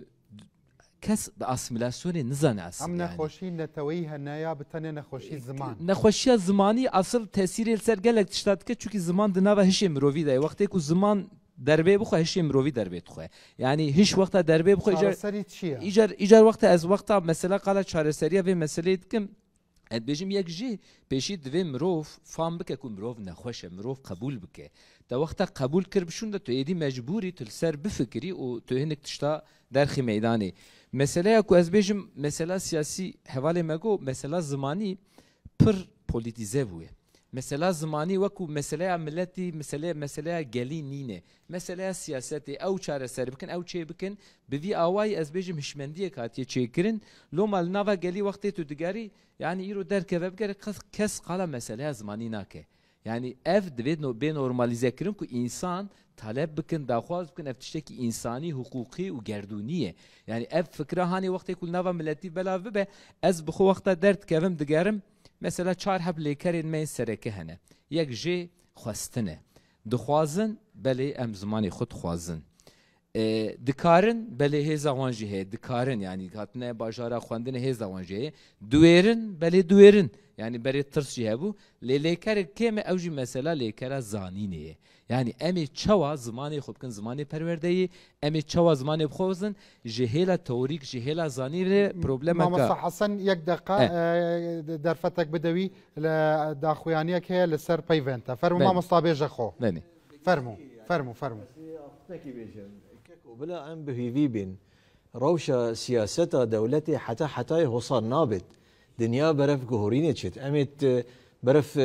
ديمقراطي ما في مروفي للدنيا برف وراري تشت كاس قبولناك تكو افروشا هني الفي والاتي هر هو صابت كرد بن دزبن يدي بن دزبت زماني وانا نبت ابا صدا صدي جهورين كان زمان بيت كان وقت بيت ام نزانين ليه هر هو صناميت بلا مروف بي في بيت بلا ام جاري المالين خو ديك وباب وخشك وبراو هفال وهنرمند ونفيسر بكردي باخبن بيجن خباطا خو بكن بردوان بن صدا صد روش وصل نابت كشاوا العراقي ما وك اسمونك برفره هي هاي عراقي جي قالك زورداري سر زمان كردي ذكر نتيلا كسبي بخينت بنفيست يان قالك بن سانسوري بي سانسورك مازن قالك خلق هاتنا زندان كرن سر هندي بس او روش حميد شو هاتت ازاديه كده لهريما كردستان بروبلم سياسي تا رادي كي دكارين بيجين هاتا چاره سر كدن لي بروبلمي زمان حميا نهاتيه چاره سر كدن ويجي بروبلم زمان هنا نوكا دسيري تالوكيا مزن افي دري مساله زمانيه مساله زمانيه تمام تالوكيك بس اقدر تمام بك كيكو نوكا اكتو بري خوب دي امل هريما كردستاني بوشي جارجارا تدبينيش نشكا كيفا هندك يرش هاتن سرما ش دولتين دوروبر حميد بو هنديكو او روشا ديمقراسي ما في مروفي زمان كردي افورارا هي وشوقاوي ديدت راخوريين ديتر دورو برين ما بي نخوشن قال جارات فين ابي ازمونا مايا ديمقراسيه يعني لروجهالاتا نافين كنت آجرك يدجيد نهيلن أفكر بوكينا هني شتيت بله إيك زمان تاتا زمان خوي باراسي بحث زمانه ما مصطفى زمان إيكش خالد سراكية كو إيرو كالكردستاني قالك تروشك باش ديا وشوقا ويدي دورو دورين خوا كربي دولتين دورو بريما جيفت بت لو ماني هاول ددن نهيلن بله تتخوازي تبيجي يك دقيقة درفت بدماوة من دخوازم بهفرة باخفن بله فرمو برايا مجي زمان جرعته كل همبر حمود السلطاري كارب البرخو بده لأف جرعات وكي هوالا حميجي قوتي بزانبون چه دبه يعني سردما عم تيدا دجين هجر اموين بجرعته بزانبوني نجين هفو دي امي جلك جارا امي نكار بنشخوف فين بكن يعني باشخانه زمان كردي بشتي بالطيبات جبوبا كوري كردستاني دبيجم باش دي كردستاني بقشتي ام هوالي كو دخوينن دنبيسن كم زيدا روشا باش دي كردستاني زانن قاوا من الباشخانه وادنيرن او باشخانه وكيا الفيدري نشكستيه شكستنه كبرمازن چبويه يعني ام هاتنه باجاره لي او زمان زنديه كو زميناوي هي من نكاربو بخربين ورن كو ام بي بردوام جي ببن كو او جرعت ما خرط ببه ام خا بي كاربن را بگرن يعني جبر و جرعت قاوا چينه به راگرتن جي زحمت به يعني كريم ام اف جرأت بهز از نمونه کی بيجم يعني از بخا يك جوا كسما يعني باجارك وك اسطنبول از مزموم لي زماني ما دمالي ده هر دايم كردي بو جبوكو زماني ما كردي بمينجي ما قالك البرخدا انجام چبو ام لكردستاني وگريان تا گلو غازنده لداكو باب خو هنا نا گلو غازنده مجواتنه و چوا جوا چبه يعني سبب ناون افدم اگر وان دقلتا دا خوانيه وان اخفتنا وان بيفين وان دقلتا نه كرمانجي بوايت تكاري وصا كرمانجي جوان باخفي تسوراني جي تزاني نه بله بله زمان تأثير وان بويا توسط يعني از بخوا زاروكاتي الجند بوم بيشتي وي از چوم اسطنبول انها قال كسي يعني كردي مي ام بيجن الباجار تركيا دجين دبيجن كو ام نكارن بكردي باخبن سبب ويجي وك هواله بحث كري اف مثلا بزانستي قواتو نزيكي مساله نبي تاني بهشمنديه كي سياسي مساله چارەسەر نابه مساله كي نشتمانيه نتويه او مثلا نتويجي نجري داي تاني اخفتنيه او جريداي پاشخانه زمینه مکانه جريداي وان بنگه هانیکه يعني كرد هاتنا باجارك وكي آمد دجين لبلي هايا وهينا جي قالك كسيا نزانن كو باجار يي وبخويا من نمونه كي ديجي بيجم مثلا حتى صالح حفتيجي افتخ فيغا املينا افتخ بخويا تخ سوريانان بو لي ميرو بگه كردات يدبون و اسناف و کسبکرین وی باجاری بگشتی کردی زانبون بری خوددانا میرو بگو زانه و عالم کردای کد باجر ده دجیان او جوار نمونه بون و حز دکرن و حول دادن کو زمانی و کاربن بزانبن و روزانه با کار بینن دست خوش وقت برايمنا خيراتي اولي تو بخيراتي بكري كردستان صعب كيف خوش مناف شش حب نویسکار و دلدار زمان کردی و خدمت زمان کردی دکن ایشاف شبک گله خوش به از پرسا اولی شکک روحی سوال بکن او لکنی ردک کی از سازیه کردی يعني جريداي كردي و بارتيه كردي يعني الباكري كردستان قالوا جبو زمان كردي خدمت هوان تشاوي و تشقصدك يعني جبو وی هاوی چار دکن و گل جه ممنون يعني وان پارتی کردستان باکر و سازیوان از آدنه جی از ماموستا تیگریس سوال بکن ماموستا تیگریس گاودنه قال کر گوت هيا دبستانا بينجا زاروك شمال در دبستانه پشتی وی او ترکیه د علم دین مالی اللي ور زمانê dayika xwe dike zimanê bav. Ez viya jêrbêm ez dema diçûm dibistanê mihîn yani Türkî nizanîm yani yek peyvê Türkî nav peyvê me de hebû lê belê me bi Kurdî dipeyvî me bi Türkî nizanîm wê demê jî dayika me û bavê me û kalê wan digot zimanê bav û kala zimanê bav û kala gelo eva berînga de hebû ya da em bibêjin piştî wan tiştana ez adinê jî mamoste bahos ez bibêjim mamoste bahos qala ferhengê kir got ki ferheng mühim e çawa mühim e got gerekî planekî me heb ez xwe zanega Diclê dixebitim dema şagirta ez bi Kurdî wan dipeyivim qirika wan Kurdî ye qirika wan Kurdî ye lê belê me re dipeyivî demek şûn de dixetime edibêm çima tu dixetime tu napeyivî divê mamoste divê nîvê peyvê me bi Tirkiyê îja fedî dike bi Kurdî bipeyv mamosta te çima nabêjiye wan tiştek heye ez viya bibêjim ev nîv berê nekaribî bi Kurdî bêjî mamoste ez viya bibêjim wextê dema dipeyivî dixetime yani dibe ki ya ez Kurdiya me ne baş e ez napeyv ez xwe jî dema zarok bûm yani ji malbata xwe zimanê malbata xwe dipeyivîm yani êmî jî mîna wan bû piştî wê ez bê min televizyonê Kurdî temaşa kir me pirtû xwend min xwe pêş dixist yani ez mîna mamoste bahoz difikirim çima ez difikirim yani ferheng mühim e ferheng mühim e û gerekî planê me re heb yani ser spas wan pirsa binivîsin ji bîra min jî naçe wan hemiya wan xweşkên min xweşka min ev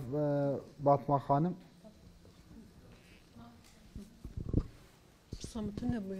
fermo serçava xêratî spas dikim jî xêr hatine û hemû mamosteyê me zimanzanî me jî xêr hatine û spas dikim ji bo bernameyeka ha û ya min pirs tune bûye rastî stenê dixwazim vê bêjim yani spasî wê dikim ji bo bernameyeka ha serçava wan gelek dîvçûnê xwe got dîvçûnê te çi ye li ser rewşên ziman li vêre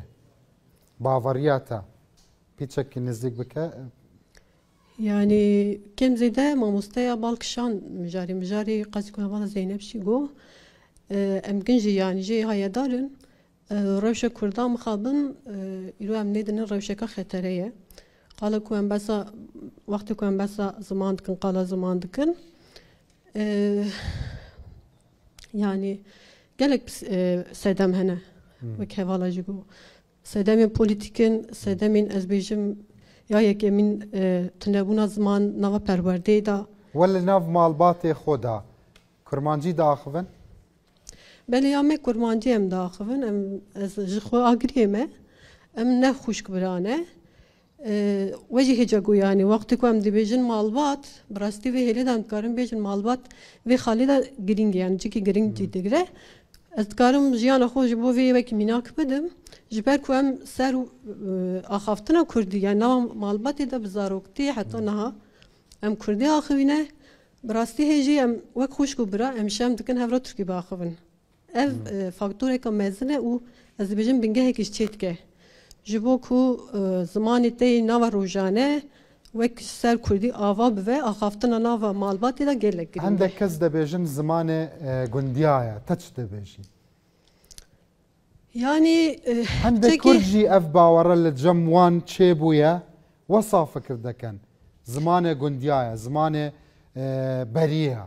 te çi dibêjî ev gotin bi min hinekî normal e ji ber ku zimanê Kurdan berî ziman yani Kurd erê em besa Kurdan dikin Kurd bi hebûna xwe dîroka xwe em nêdinin erê em her wek şaristaniyekî dikin em dijin Kurd milletekî diş qezda wan ev nîne yani zimanekî nebihêze zimanekî ne serdemiye lawaza sista belê belê yani wê vegirî de te ev qebûl dekî kesek wesa bêje te zimanê te yani hin qadan da belê meriv dikare bêje rast e ji ber ku em niha cîhana ku yan jî em wextê ku sed sala ku em nav da dijîn ber bi pêştaçûnekê diçe yani îro teknolojî pêş da dikeve gelek derfetên dunyevî pêş da dikevin vê hêlê de em bifikirin belkî em bibêjin زمانی کردی اریم نکارم بیشین یک سر تیراوی نکه باشا اوه سوچ زمانه یا درفت نینه ام به زمان خو الناف کمپیوتر بنویسین مثلا نوکه بسورانی شرکت سامسون وقتی که تلفزیون دروست دکا وقتی که تلفزیون دشینه جبوما به کردی بسورانی هندک جوان رستا کرمانجی جی لناف داهنه به کردی نویساندیه پروگرام و سیستم الکترونیکی سامسون به کردی نه لناف گوگل ده بیجه یک زندیترین زمان دنیای ایرو کردیه بله چه زمان بریه چه نه زمان ایروه یا طبعا ام نکار زمان یک جارم بیشن سوجی زمانه و تیک بیوات هدوه یا کو زمانی که پیش تا دخه ملتی وی زمانیه که یک وی زمانی داخلن پسپوری وی زمانی نه اگر درفت هبه ایرو من شويه فابريقي كي كارجي كي كردي بينرن هجا بتايبد لسليماني لا هوليري لا دهوكي ودزانن وقتك دتشنا اوروباي للسويدة لألمانيا وان براندن جهانية جلكا ودكرن حميبة دستي خشكبرات مل آمد با بمو لوكي آمد شابويا ليه زمان اوه مارکه کردیجی لی وان نکارن بنویسن چوادن ویسی مید ان جاپان نکارن بکردی بنویسن اوه لآمد چیبویه اوه دستکار آمدیه اوه نسوچه زمانه اوه سوچه روشا نوصایا فرمو موسى اري سوچه روشیه یعنی ایران بسا زمان دکن یک چار دویم سوجداری ایرو ستاتویا کرد ناو دانه دیاره یعنی جبو که ام زمانی خو یعنی اریچ ام خود ام بیجن ام خودی چاندو کلتوره که کورن لی جبو که از بیجم ام برورد کنه که بکن از بیجم همو ملتین جهانی روی جهانی دوی پیشی کرد خودی وی ستاتیه بن گلین کو سر جهانی دیجین خودی وک وانس کسانس خودی وانس ستاتویا بن کو ام برورد کنه که بیجن ام بیجن اری وا کردی هم هیلا زمان آخافتنی و هم هیلا پروردهی و انجه هیلا ادبیاتی و که جن قادید و برامه و ام بیجن که ایماسیه که دوی پیشی استاتو هبه که ام بیجن ام برورد کنه که لایقی بکن یعنی باشا خوش که من تدخوازی پیوک هیت شتک بیجی گلک باشا پاشی او نافبر ام وگرین جبو برسوا 1% کاکا ناوه تجبیر کرد کاکا سینان نوکه پاشی درفت مامۆستاژی ددەم باشە بەسەر چاوە سەرسەرا بینەرانی بەڕێز پاش ناوبڕێک ئەگەڕێمەوە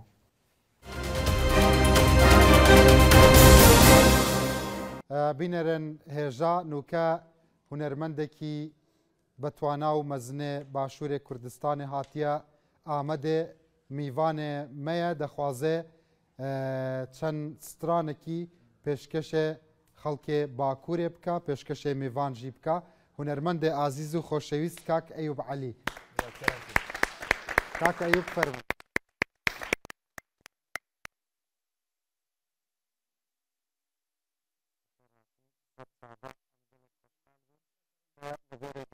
ئامادە فەرموو بەخێر سڵاو کاتتان باش پرۆگرامی ئەم شەو ئێجگار تایبەتە بۆیە حەزم کرد دیارێکی بچووک پێشکەشکەین من وەکو هونەرمەند هەمیشە هەوڵم داوە پشتگیری لە کەلتور و فەرهەنگ و هەروە زمانی خۆمان بکەین بە هەموو زاراوەکان گۆرانی وتووە کورمانجی سۆرانی زازاکی هەورامی حتا بە کەلهوڕی یعنی بەڕاستی ئەرکی سەرشانی هەمومانە لێرەش ئێستا کۆپلەیەک شتێکی کورد پێشکەش بە ئێوەی ئەزیزەکەم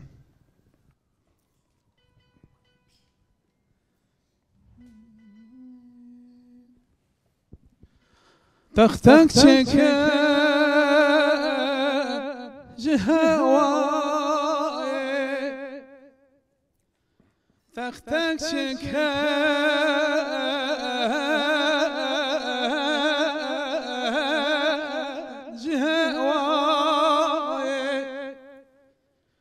شباك لذن خشاي حوري بيني جوي دنيا ديسا صبرا بثنا هوار دلا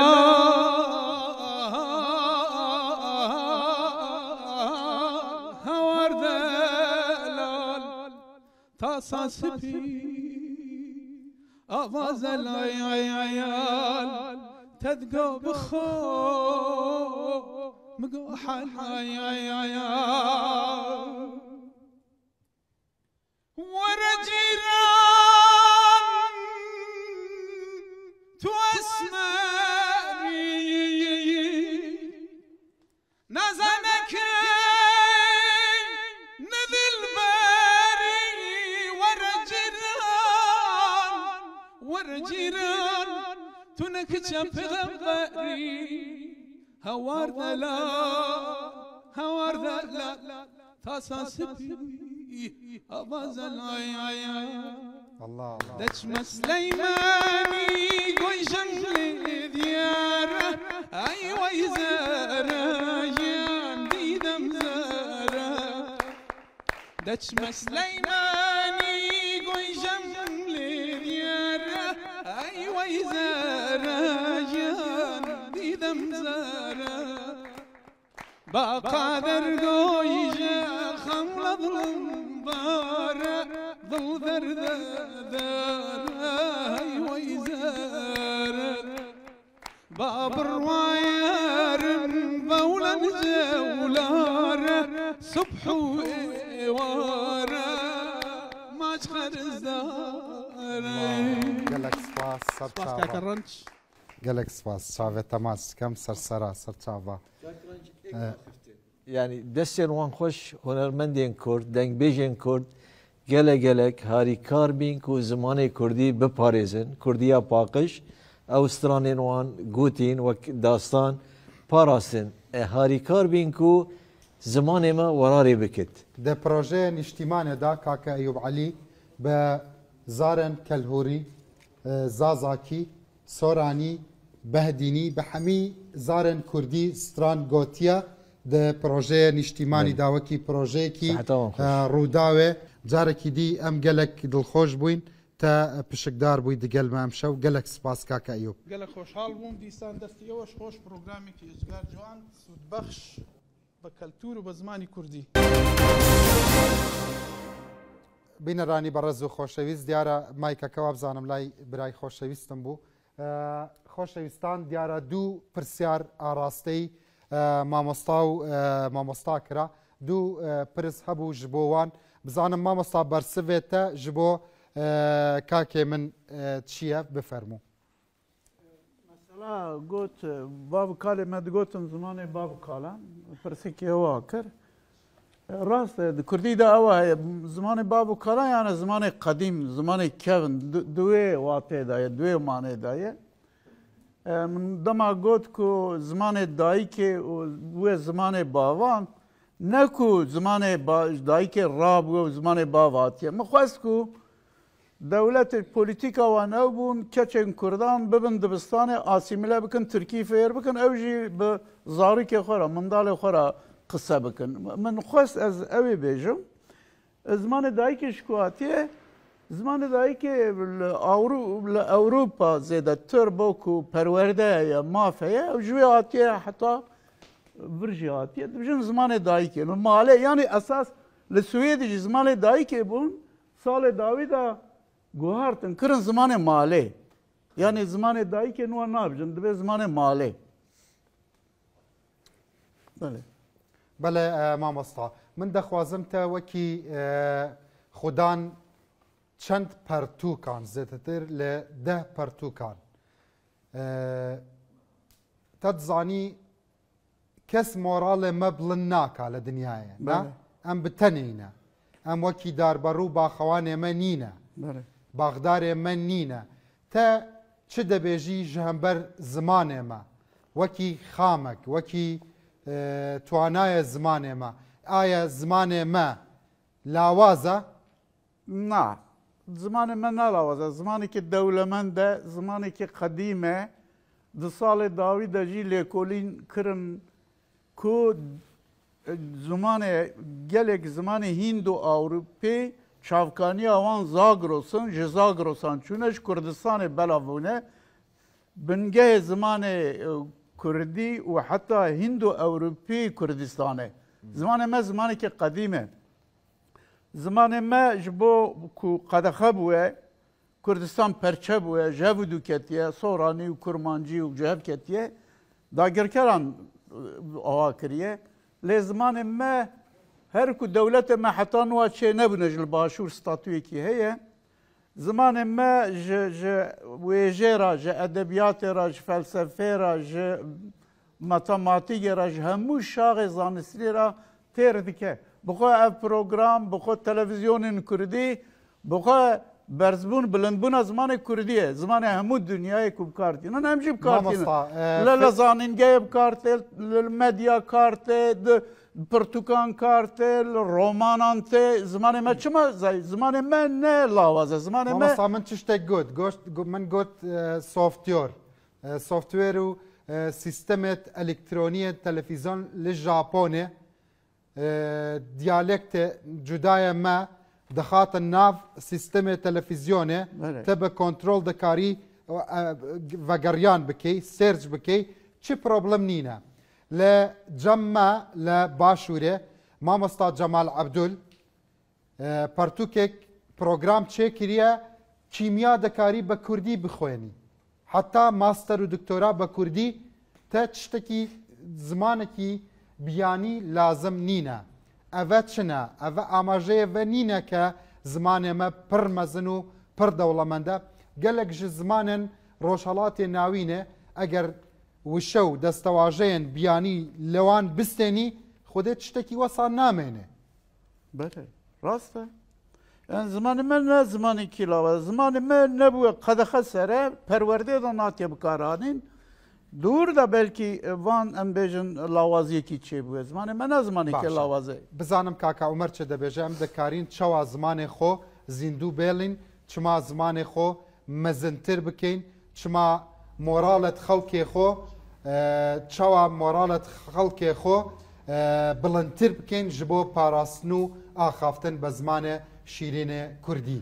بله وک مامۆستا گو زمانی کوردی قدیمترین زمانه li vê axê û têra her tiştî dike yani pêdivî pêtine ku mirov behsa vî tiştî jî bike li gor min lê wek kes divê mirov çi bike hinekî me di beşên berê de behs kir niha bawayekî sazî bawayekî giştî divê çi bibe divê beriya her tiştî statûyek pê bi dest xistin piştî wê statûyê ez behsa statûyeke zimanî dikim piştî wê statûyê perwerdehiyeke berbelav û çapemeniyeke em bêjin yekreng çê bibe piştî wê aborî dema ku ev hebe di wî da dikare ziman bi xwe de aborî çê dibe xwedî lê derketin xurttir dibe xwedîbûn jê çê dibe dema ku aborî hebe tirs ji holê radibe xwedî lê derketin zêde bibe êdî kes ji wî zimanî natirse ji ber ziman ew ê tiştek bê serê wî ji wî tiştî natirse dema tirs radibe xwedî lê derketin xurttir dibe bername û plansaziyê ku kek bahoz behs kir wê çaxê bernameyên giştî plansaziyên giştî tên çêkirin bername û plansazî hebin materyalên nûjen ew tiştê ku ji bo zarokên me niha tune ne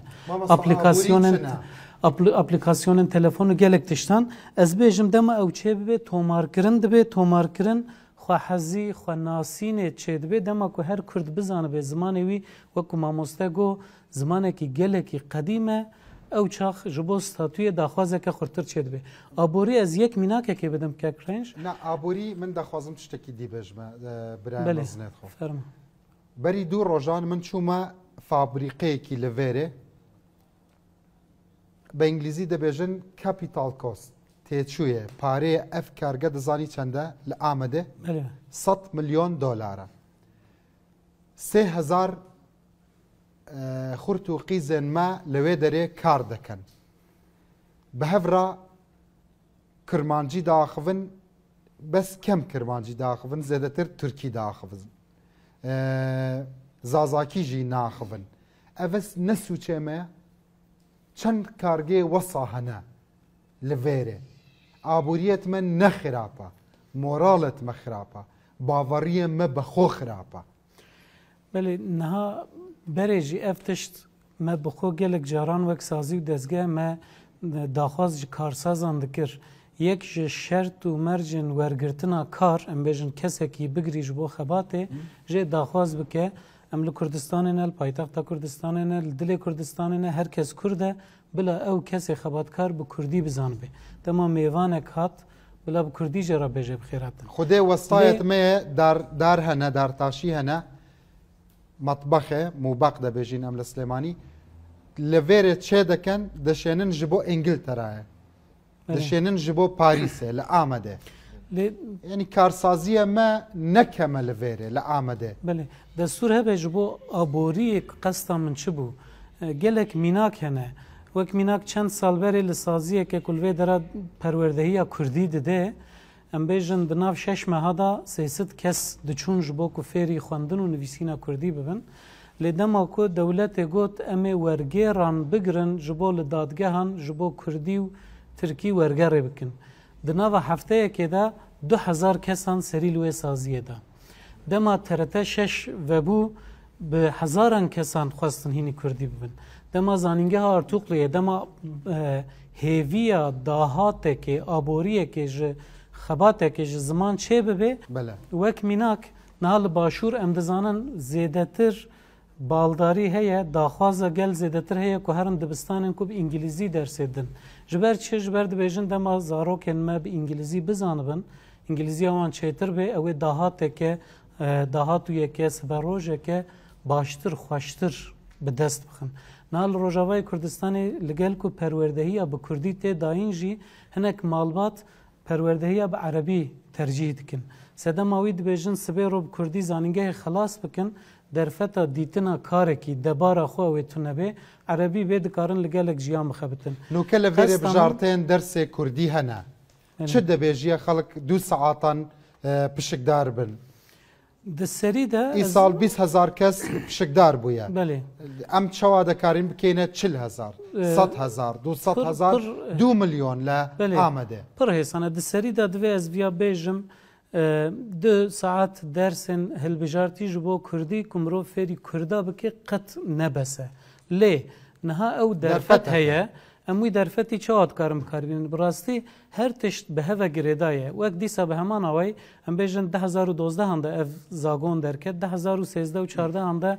80,000 کسی زیاده تر سری لیده بون نها ای سال 20,000 کسی سری لیده روشا سیاسی یا گشتی باندور سروی تشتیجید که دما کو ترست نبه دما کو افتشتن کو مبحث کرن هبن باور که اوی به میلیونان کس سری لی بدن ترسک هیا کسک نکاره پشکدار به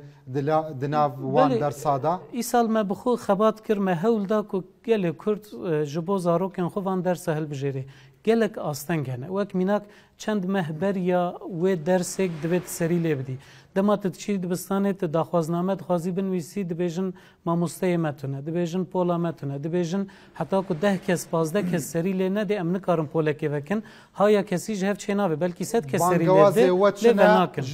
جبو ماموستایت ما جبو کردیزانت ما حتی لوی داره پشکدار بن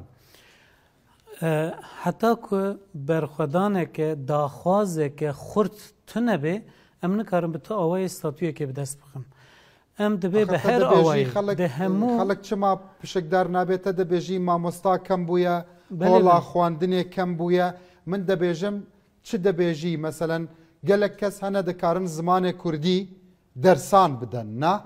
li dibistanên dewletê bûye away nîne gere ew mamoste hebe li nav wan dersa dibêjim li nav wan dersên azadê dibêjim li dervê sîstemên medrese dibêjim ev dewre dibêjim ev bijarta dibêjim dersê hilbijartî ew li dibistanên dewletê çê dibe dervê dewletê ez tê nagîjim kors dibêjim dervê dewletê wan korsa dibêjim em li Amedê 2 milyonan neferîn çima meselen neçîn li nav korsên azad li derve jî xwe fêr bikên eger nizanîn heye daxwaz heye چه دبه وک میناک نهال آمده ام بیجن دو سازی درسا کردی دده لآلیه دیه باجره کسک لور دما بخوازه هر وی داره دم جرا لازمه آبوریاوی لازمه حقیریاوی لازمه نزانم چه گلک تشتیده و دیسا نزانم خباته که روحوان هیه لآمده یعنی او هشمندیا کو هاتی آفراندن او هشمندیا کو چه بویه براستی او گرینگه نهال همو پرتوک فروش و شانخانه یان پرتوکن هری زیده تن بلاف کرن پرتوکن پروردکاریه نه پرتوکن هندکاریه نه پرتوک هری زیده تن خواستن جی پرتوکن بو زاروکانه یعنی او مالباتن کو 30 سال برش گوندن خواتن درخستن جو کردی اخو هاتن دور خستن ایرو شیار بونه دخوازن زاروکن وان هینی کردی ببن گلک میناکن ویه که جنه دیو باو کردی نزانن اصرار دخوازن اف هجمار گلکی کیمه اف هجمار دبی بخباتن یعنی وقت تا که کس هر کس لعالی خدا لی دبی خباتن کولکتیف هبن دما خباتن کولکتیف تنبن اف خبات به هولین کسانه نابن جبو ویجی سازیان سیویل دبی بین خورد کرن دست خوش ولی سپاس قربان تما فرمو مامستا برسبو دیفتونه تج مجارن کی زیده و از چند دقیقه مساعده بخوازم آیه کم اف مسئله داویه ملسر و درسن بجارته لیکولینه کر 2012 ده 2019 ده ببورن جی ایکو زاری وان هنه اودچن وان دبستانان یعنی حقی وان هیا کو ببجیرن جی سی مالباتک تنه زانه کو حقی کی بوسا هیا جی سی پارک دبه کی تشته کی بوسا تونه یعنی نکو از نزانم تونه یا پارک جی دبه از نزانم دبه آیه کم هشمندیا و مافی وره بلاف کرن یعنی مالبات زانبن کو امکانک درفتک وساهه کو امکانون هل بجیرن پشتی ویا مسئله اینکه ما مستگوتن اری هن آستنگ هنه لی چند و نزی 2 ساعته ام تم دلی هفرش دکن چونکی روش خرابه لی از دخوازمی که مورال و بلنجی بکم اف 5 ساله از لیکولینان دکم اف 5 ساله از دبینم کو خواستنا زمین بلند به یعنی 2 ساعتن ام دبیجن کو آخافتن و بکارانین فلان کم بویا اف مسئله گرینگه لی لهمبر ویا خواستن آکو دو زمان فرمی ببه ده سیستما پروردهی ده دولتی ده جی بگره او خواستنا بلند به هشمندی لهمبر زمین جی بلند به هر کدو چه هستن نتو پروریه جی بلند به یعنی 5 سال بری ملیکولین دکر جی 100 کسی 5 کسا دگو از نتو پروری کردم ایرو 10 کس دبیج از نتو پروری کردم لیجی 100 کسی 25 جی دبیجن کم یا جی زیده هستن نتو پروری بمره هنه دیسا از ماتریال زیده دبن یعنی کچکک من هیا دستی ورا مثلا 10 سالیه وقتا نو ببو نه اوک چواد بجن لورینک هبو کو لیوتیوب فلان از پی گوداری بدم از دیگریام کتاب تونه کو از بگرم جرا بخوینم لی اف 10 سالن زیده امکان چه بونه یعنی ایرو از بخوازم از کانم 200 حب کتاب زاریا دمالا خود د بوزاری خونه بلافکم ایجا مسئله هات فرهنگ لازمه ده هر مالی ده لازمه یعنی ترک زمانی وان خودی دولت هر سازی دولت ترکیه و چما ماموستین ترکی هر زاریه کی فرهنگی کی بواند او دکن دینن کرین جبر ویتشتی لازمه وقتا ایرو ام بیجن تو زاری خودشینی مکتب ترکی پرورده ده و فرهنگک وره هیا ده بیجه اف پیوا هیا از بچم لیمزکم تو بیجی کچا من یعنی کوره من هر لهمبر و پیوه لفرهنگ کردی جمزه هلا لهمبر و یعنی معنای به کردی چیه لبو تشویق کرنه بو ام دبیجن ماموسته دبیجن زمانه کی دولمند فلان بیوان بو زاروک زانبن دولمند دوی فرهنگی که ببینم یعنی فرهنگی ترکیه هیه تجیه و یک کردی جیه ها demek ki زمان میجی قوسیوی دولمند دوی ایجاب نکت تو ببیجی و فهم بکه فرهنگ البت لازمه دبره دا مالباتی بدرخانیا لدرفه روزنامه بو کردا چکر بلاف کر ایرو گلک خباتکار و گلک مامستاین وکی مامستایت خوشویسته ما لدرفه جیان دکن کار وان چنه چیرۆک بنویسن وان وێ فەرهەنگێ چێ بکەن ji بۆ zimanê Kurdî. Niha li gor min ez hîn natim bersîvata. Li gor min rewşenbîrên ku derheqê Kurdî de kar û xebatan dikin barekî zêde li ser milê wan e û ji serê me zêdetir êk kurine. Yani ez nikam em bêjin li diaspora dibêjim. Ew jî ez nikam barekî bispêrim wan lê lazim e barek heye lazim e hinek rakin. Ba min ez bêjim ne mamosteyê min elvirin ji xwe ji her kesî zêdetir ev kar û xebatana dikin. Lê barekî rakên. Niha em 2 saatin dibêjin ku em hatin melhev kir ku ziman di malê de dest pê dike. Lê te gav ji malê avê derve divê qat na bes ji bo ferhengê dibêjim. Ha ji bo ferheng hene ji xwe. Ferheng netûne yani her ku diçe em bêjin enstitûyên Kurdî dikin hinek mamoste hene dikin. Ev ne bese te dizanî Oxford her salekî updatên no ew jî dikin hene ne? Mamoste yani ez a zana farqînî zanim misal ferhenga wî her sal firehtir dibe. Rast ev baş e. Ji bo zariya ferhengê ji bo zariya lazim e. Kaka bele bele.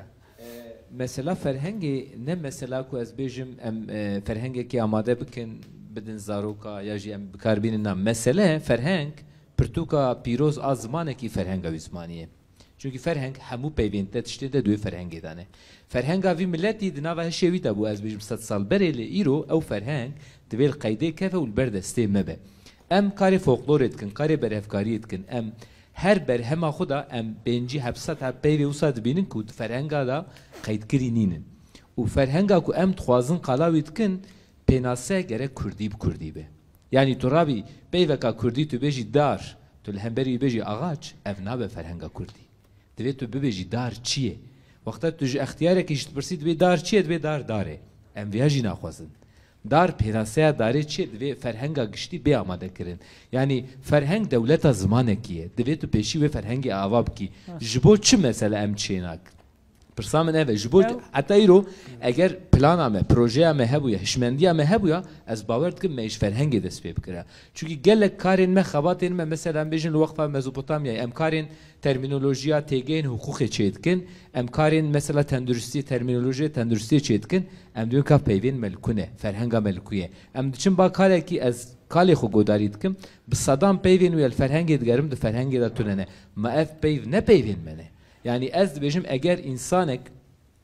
dixwaze xwedîtî zimanê xwe bike pêşî gere xwedîtiyê li peyvê xwe bike çünkü ziman li ser peyvan bilind dibe.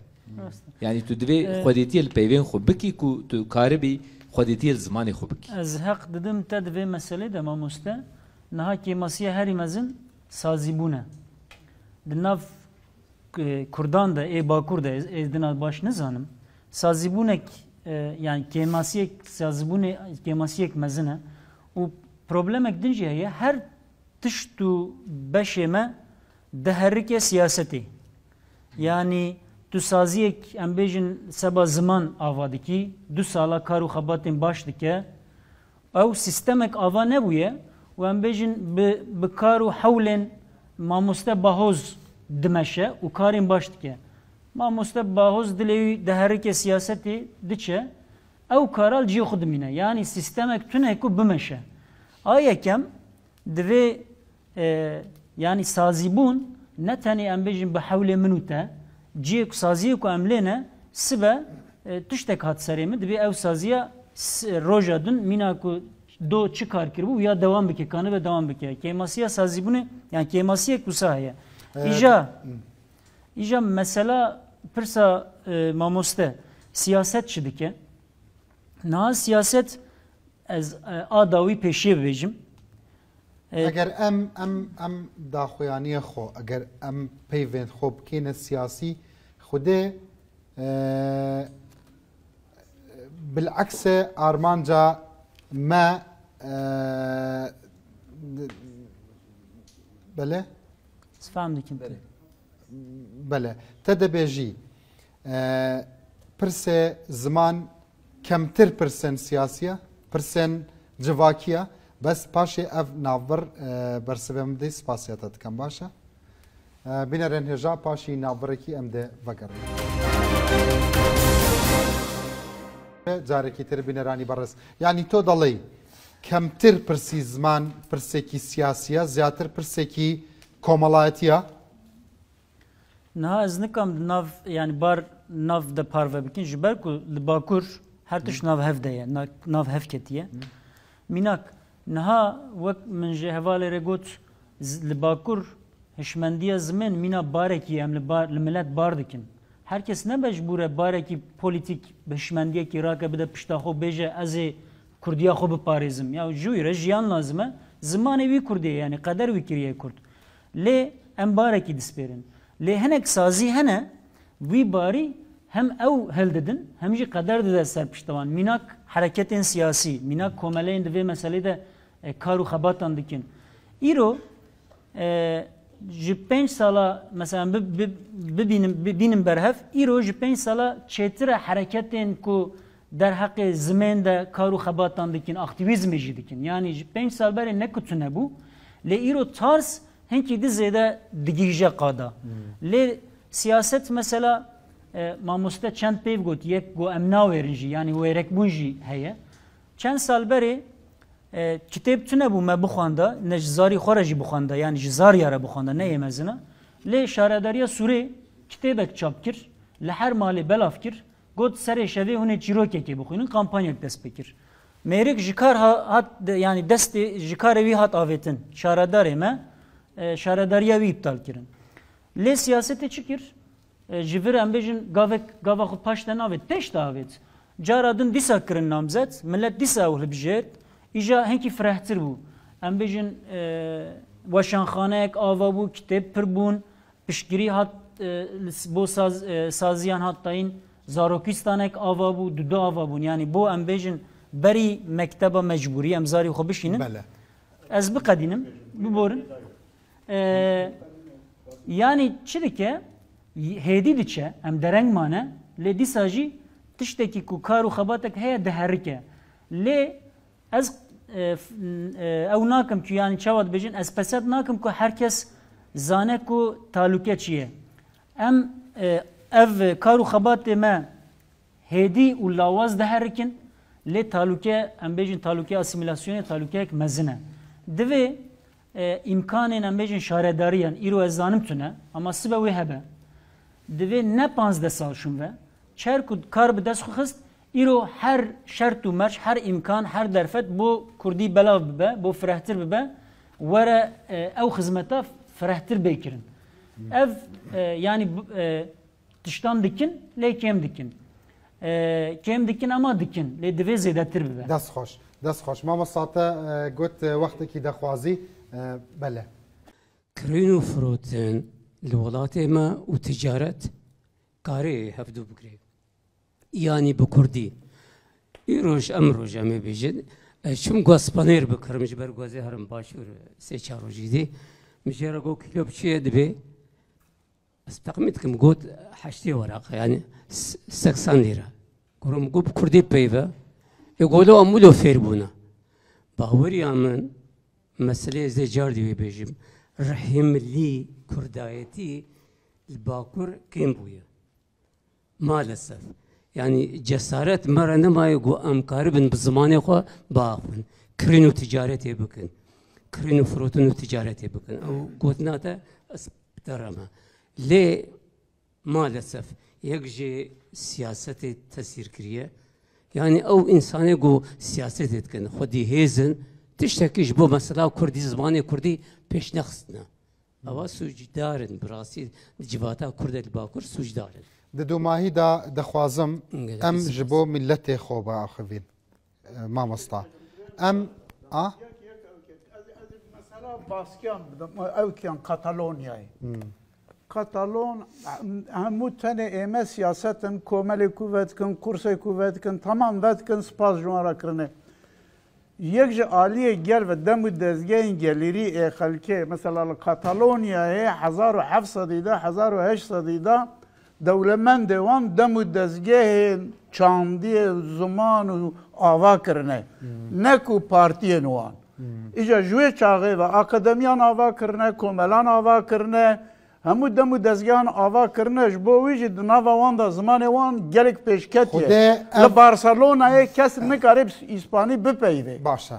گلک دولمن ما هيا لمردينه لوانه لآمده لفيري خدان هوتيلن خدان فابريقنا لدرفجي كارهنا دقل باشور كار دكن اركت وان تشنا تشد بيجي وان وكي خدان بتر له ده كتاب جبو كردا دکارن تنه کتاب نه دکارن دمو دزگاه سویلی دینن کاملا دینن وک امبیجن جیه چاندی وکن انستی وکن جوارا آلیکاری بکن تنه نه با پرتوکان جی بلا بکن به کتابخانان بلا بکن وک مگو لإسپانیای کاتالونان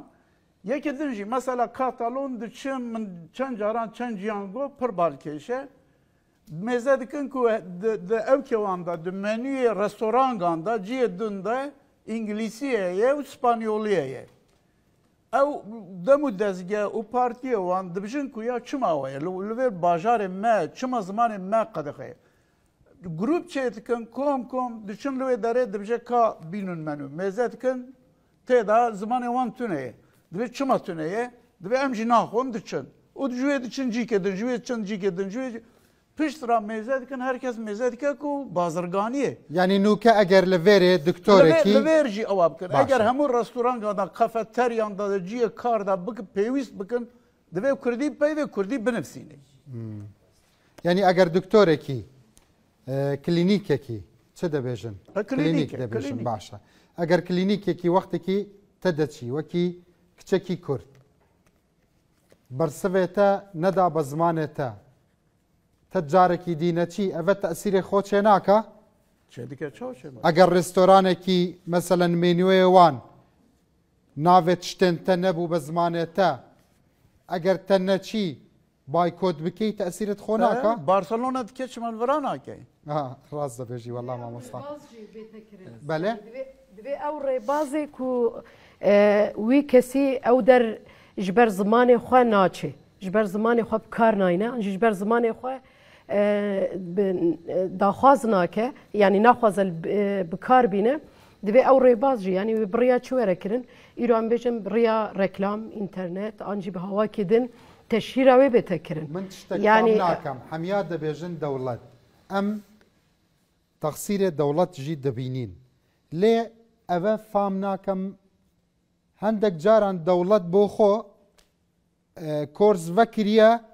خلق بشكدار نابه نوصايا دولت كورس فنكريا لفيري فكر ما من ايتم سنه دريخستني ما مصطفى بجارتا فنكريا خلق كم بشكدار دبه كس شما دبيجن دولت شما دبيجن ترس از بخو چوم سميناري وان گوتن کو ام زاروکان بشینیا او که ماموستان سندیقای ماموستان گوتن نا نجی دای زمان کردی گلک مازنه دوی جزاروخانه حتی زانینگه دوی کردی و 2 ساعت دای ما چون دوی ملوه داره گوتو بیش کر یا من بخوا گو کو 2 ساعت جی 2 ساعته اگر 2 ساعت به 100,000 زاروک کردان هر نه دبستانه او 100,000 الفابهم ببه او هم کی فیر ببن گوره 100-200,000 دوی ماموستا بدن دوی دولت مجبور جوارا متریال و پرتوک و چلندن دوی بکه باشتر نه گوتن نه ای سال مزه دکم کمپانیا وکرنه aynı sendika aynı tür de başa çima 4 sal 5 sal beri başına. Vehşmendiyete çavadetvanın peş bixen. Avha peşt ke ve 2 saat ile em bebejin ternaka bike 5 saat. Debe puanji bide kurdi. Mesela li Swede hayat sınıfı yek poli yeki hatta haftan puan kitene bu henik zaruk ne dağıtın دبون صنفه حفتان العين الدبستاني امام مستبون صنفه حفتان تي شي اتم كردي اتشما تحيا حفتاناتي حفصل تفراناتي الفربوم بوانا هي لجيمناسيومي ليسه دبجن لفر لجيمناسيومي جابون تمام ازارك كردان دهاتن شما puan دگره كردي دجي puan دگره بوكو هر زانينگه جره باشتر دبه دیپلۆما باشتر دەبێت باشە بوونا بژارتێن دەبێ بژارتێکی سەعاتاندا باشە یان نەبوونا قەپاتکردن هەبوون باشە هەبوون باشە و کێمە و دەبێت زێدەتر بێت ئەم وەختا دەبێژن ئەم داخن گەرەک ئەم ڕاستی ژێڤرا بێژن 10 ساڵ بەرێ وەختا و دەولەتێک و دەرسە هەلبژارتی ڕێخستنێ سیاسی لەوێ دەرێگوتن نا 2 ساعت چێ نابێ ئەم چێ ناکەن ئەگەر چێ بکرێنە بە 100,000 ئینسان بچوونەوەی دەرێ کوردی نۆرمالیزێت بوو کوردی بەلاوت بوو خەتاکردن لێ ئان هاوی خەتای هاانی ئەس بێژم ناخوازن دووبارە بکن کەکو قالا لێ کۆلینا کرد وەختا ئەم دنێرن چقاس هشمەندی بلند دەبێ خۆستەکە کوردی زێدە دەبێ و کوردی دکەوێ ناوە پەرگالە دەولەتی لۆماژی دەوێ ئەم کاربن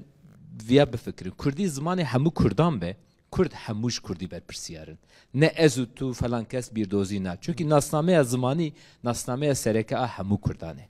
هەر کوردک چقاس بیر و باوەری بیردۆزی ji hev cuda bejî mesele wexta bibe ziman divê Kurd karibin bibin yek nebin çar perçe pênc perçe li vir mesele ez bêjim hene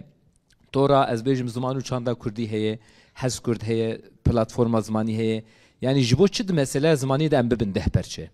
divê divê meseleya zimanî de em karibin bibin yek û em xwedî bernameyeka tekûz bin ku em bi hev re karibin bixebitin divê meselê de jî ez bêjim wexta tu dinêrî ez dibînim ku serdest tim êrişî ziman dike çunki ziman keleha hebûnê wextê ku ziman biçe baweriya zimanî ji nava vî gelî biçe tiştê ku vî gelî êdîl ser hev bigire tune îro wexta tu derî Sêwasê tu derî Malatyayê tu dibêjî bajarê Kurdayê lê îro wextê ku ew ziman li wê derê tune be agirê giyanê vê netewê li wê derê tefiyayê tu êdî nikarî wê agirî ji bo milletê xwe meselen min dixwazim her çi dibêjin we azadin meselen bes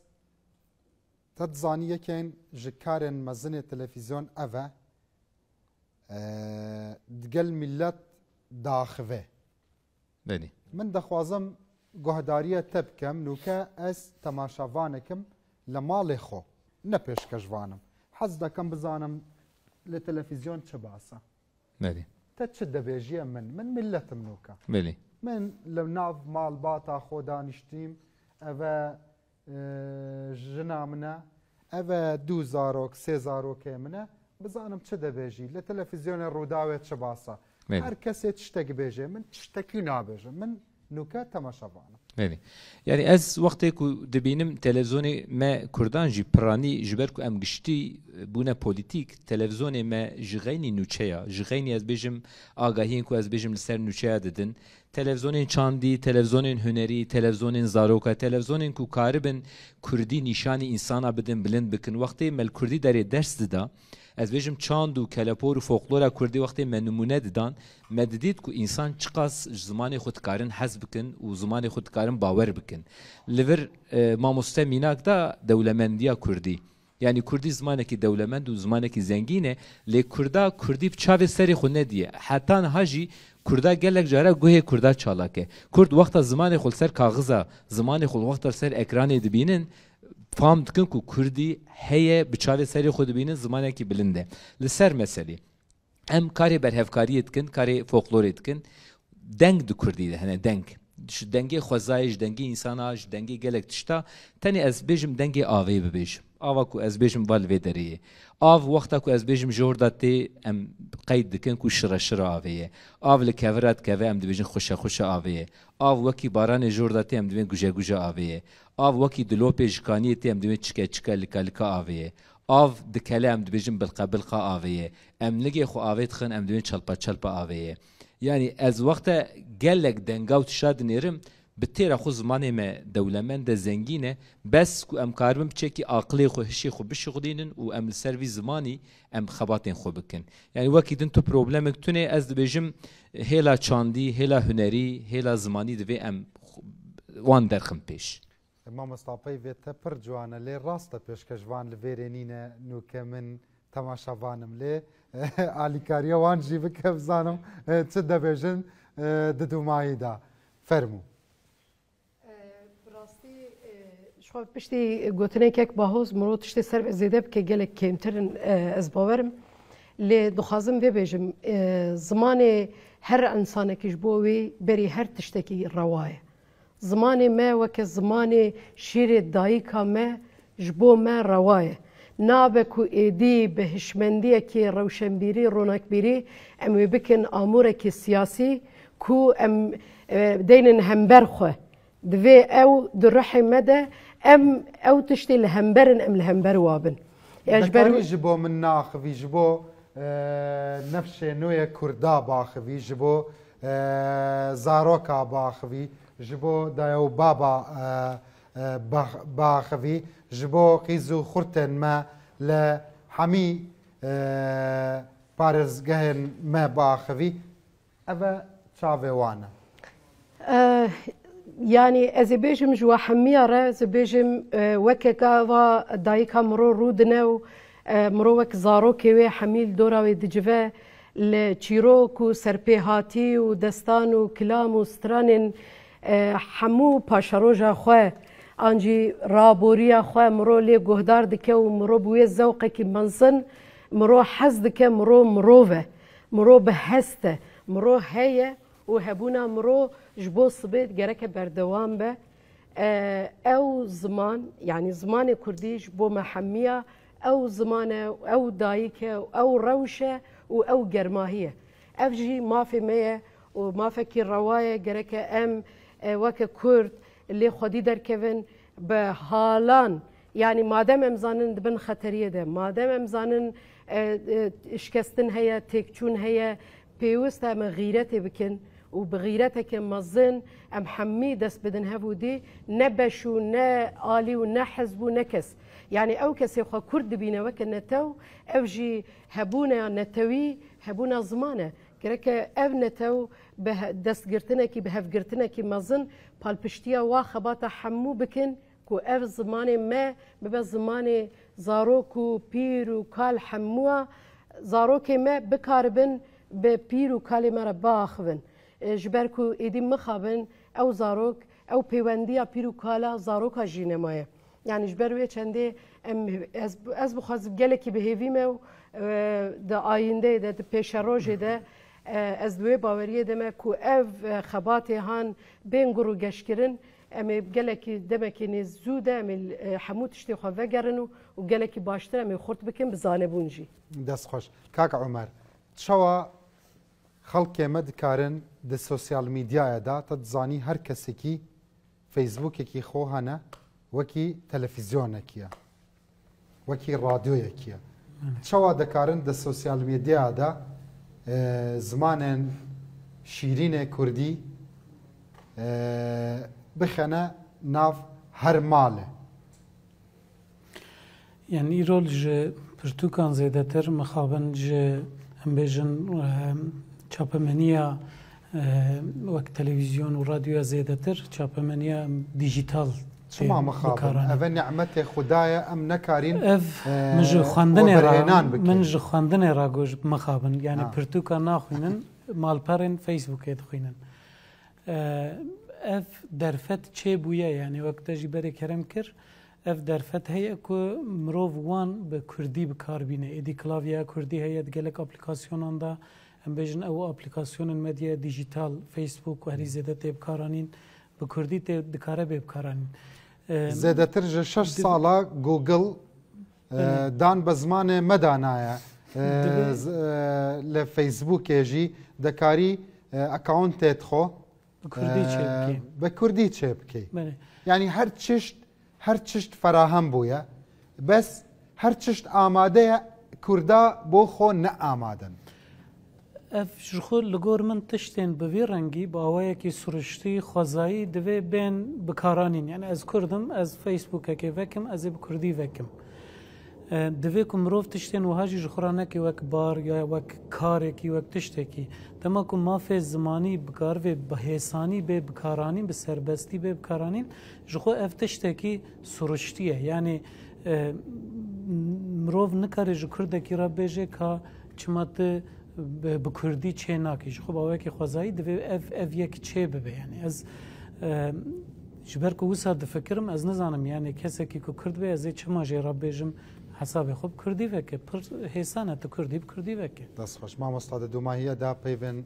جنابته دبیت از بیجم کو زمان ستینا سرکیه نتوا کرده دبیت ام زمانی خوا بپارێزین والبيري من صلاة وريز بو حميد دام ودزجهن روشن بيري وهنري الباكور هناك وخباتك جوان دكن اتواري زماني وباراستنا ويدا ام هي دارين اف خلقي ما دولمند بشت فتر پشتوانیه هاریکاریه پیشکشی وان سازین کو هجارنت عالیه دارایی ده بکت بشن کاری خو بکن يعني وان روجين امل آمدیات وقت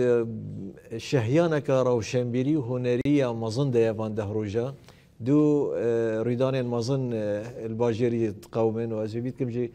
قيز خورتين ماجيك قصد بكني روجين ويجايا ادبي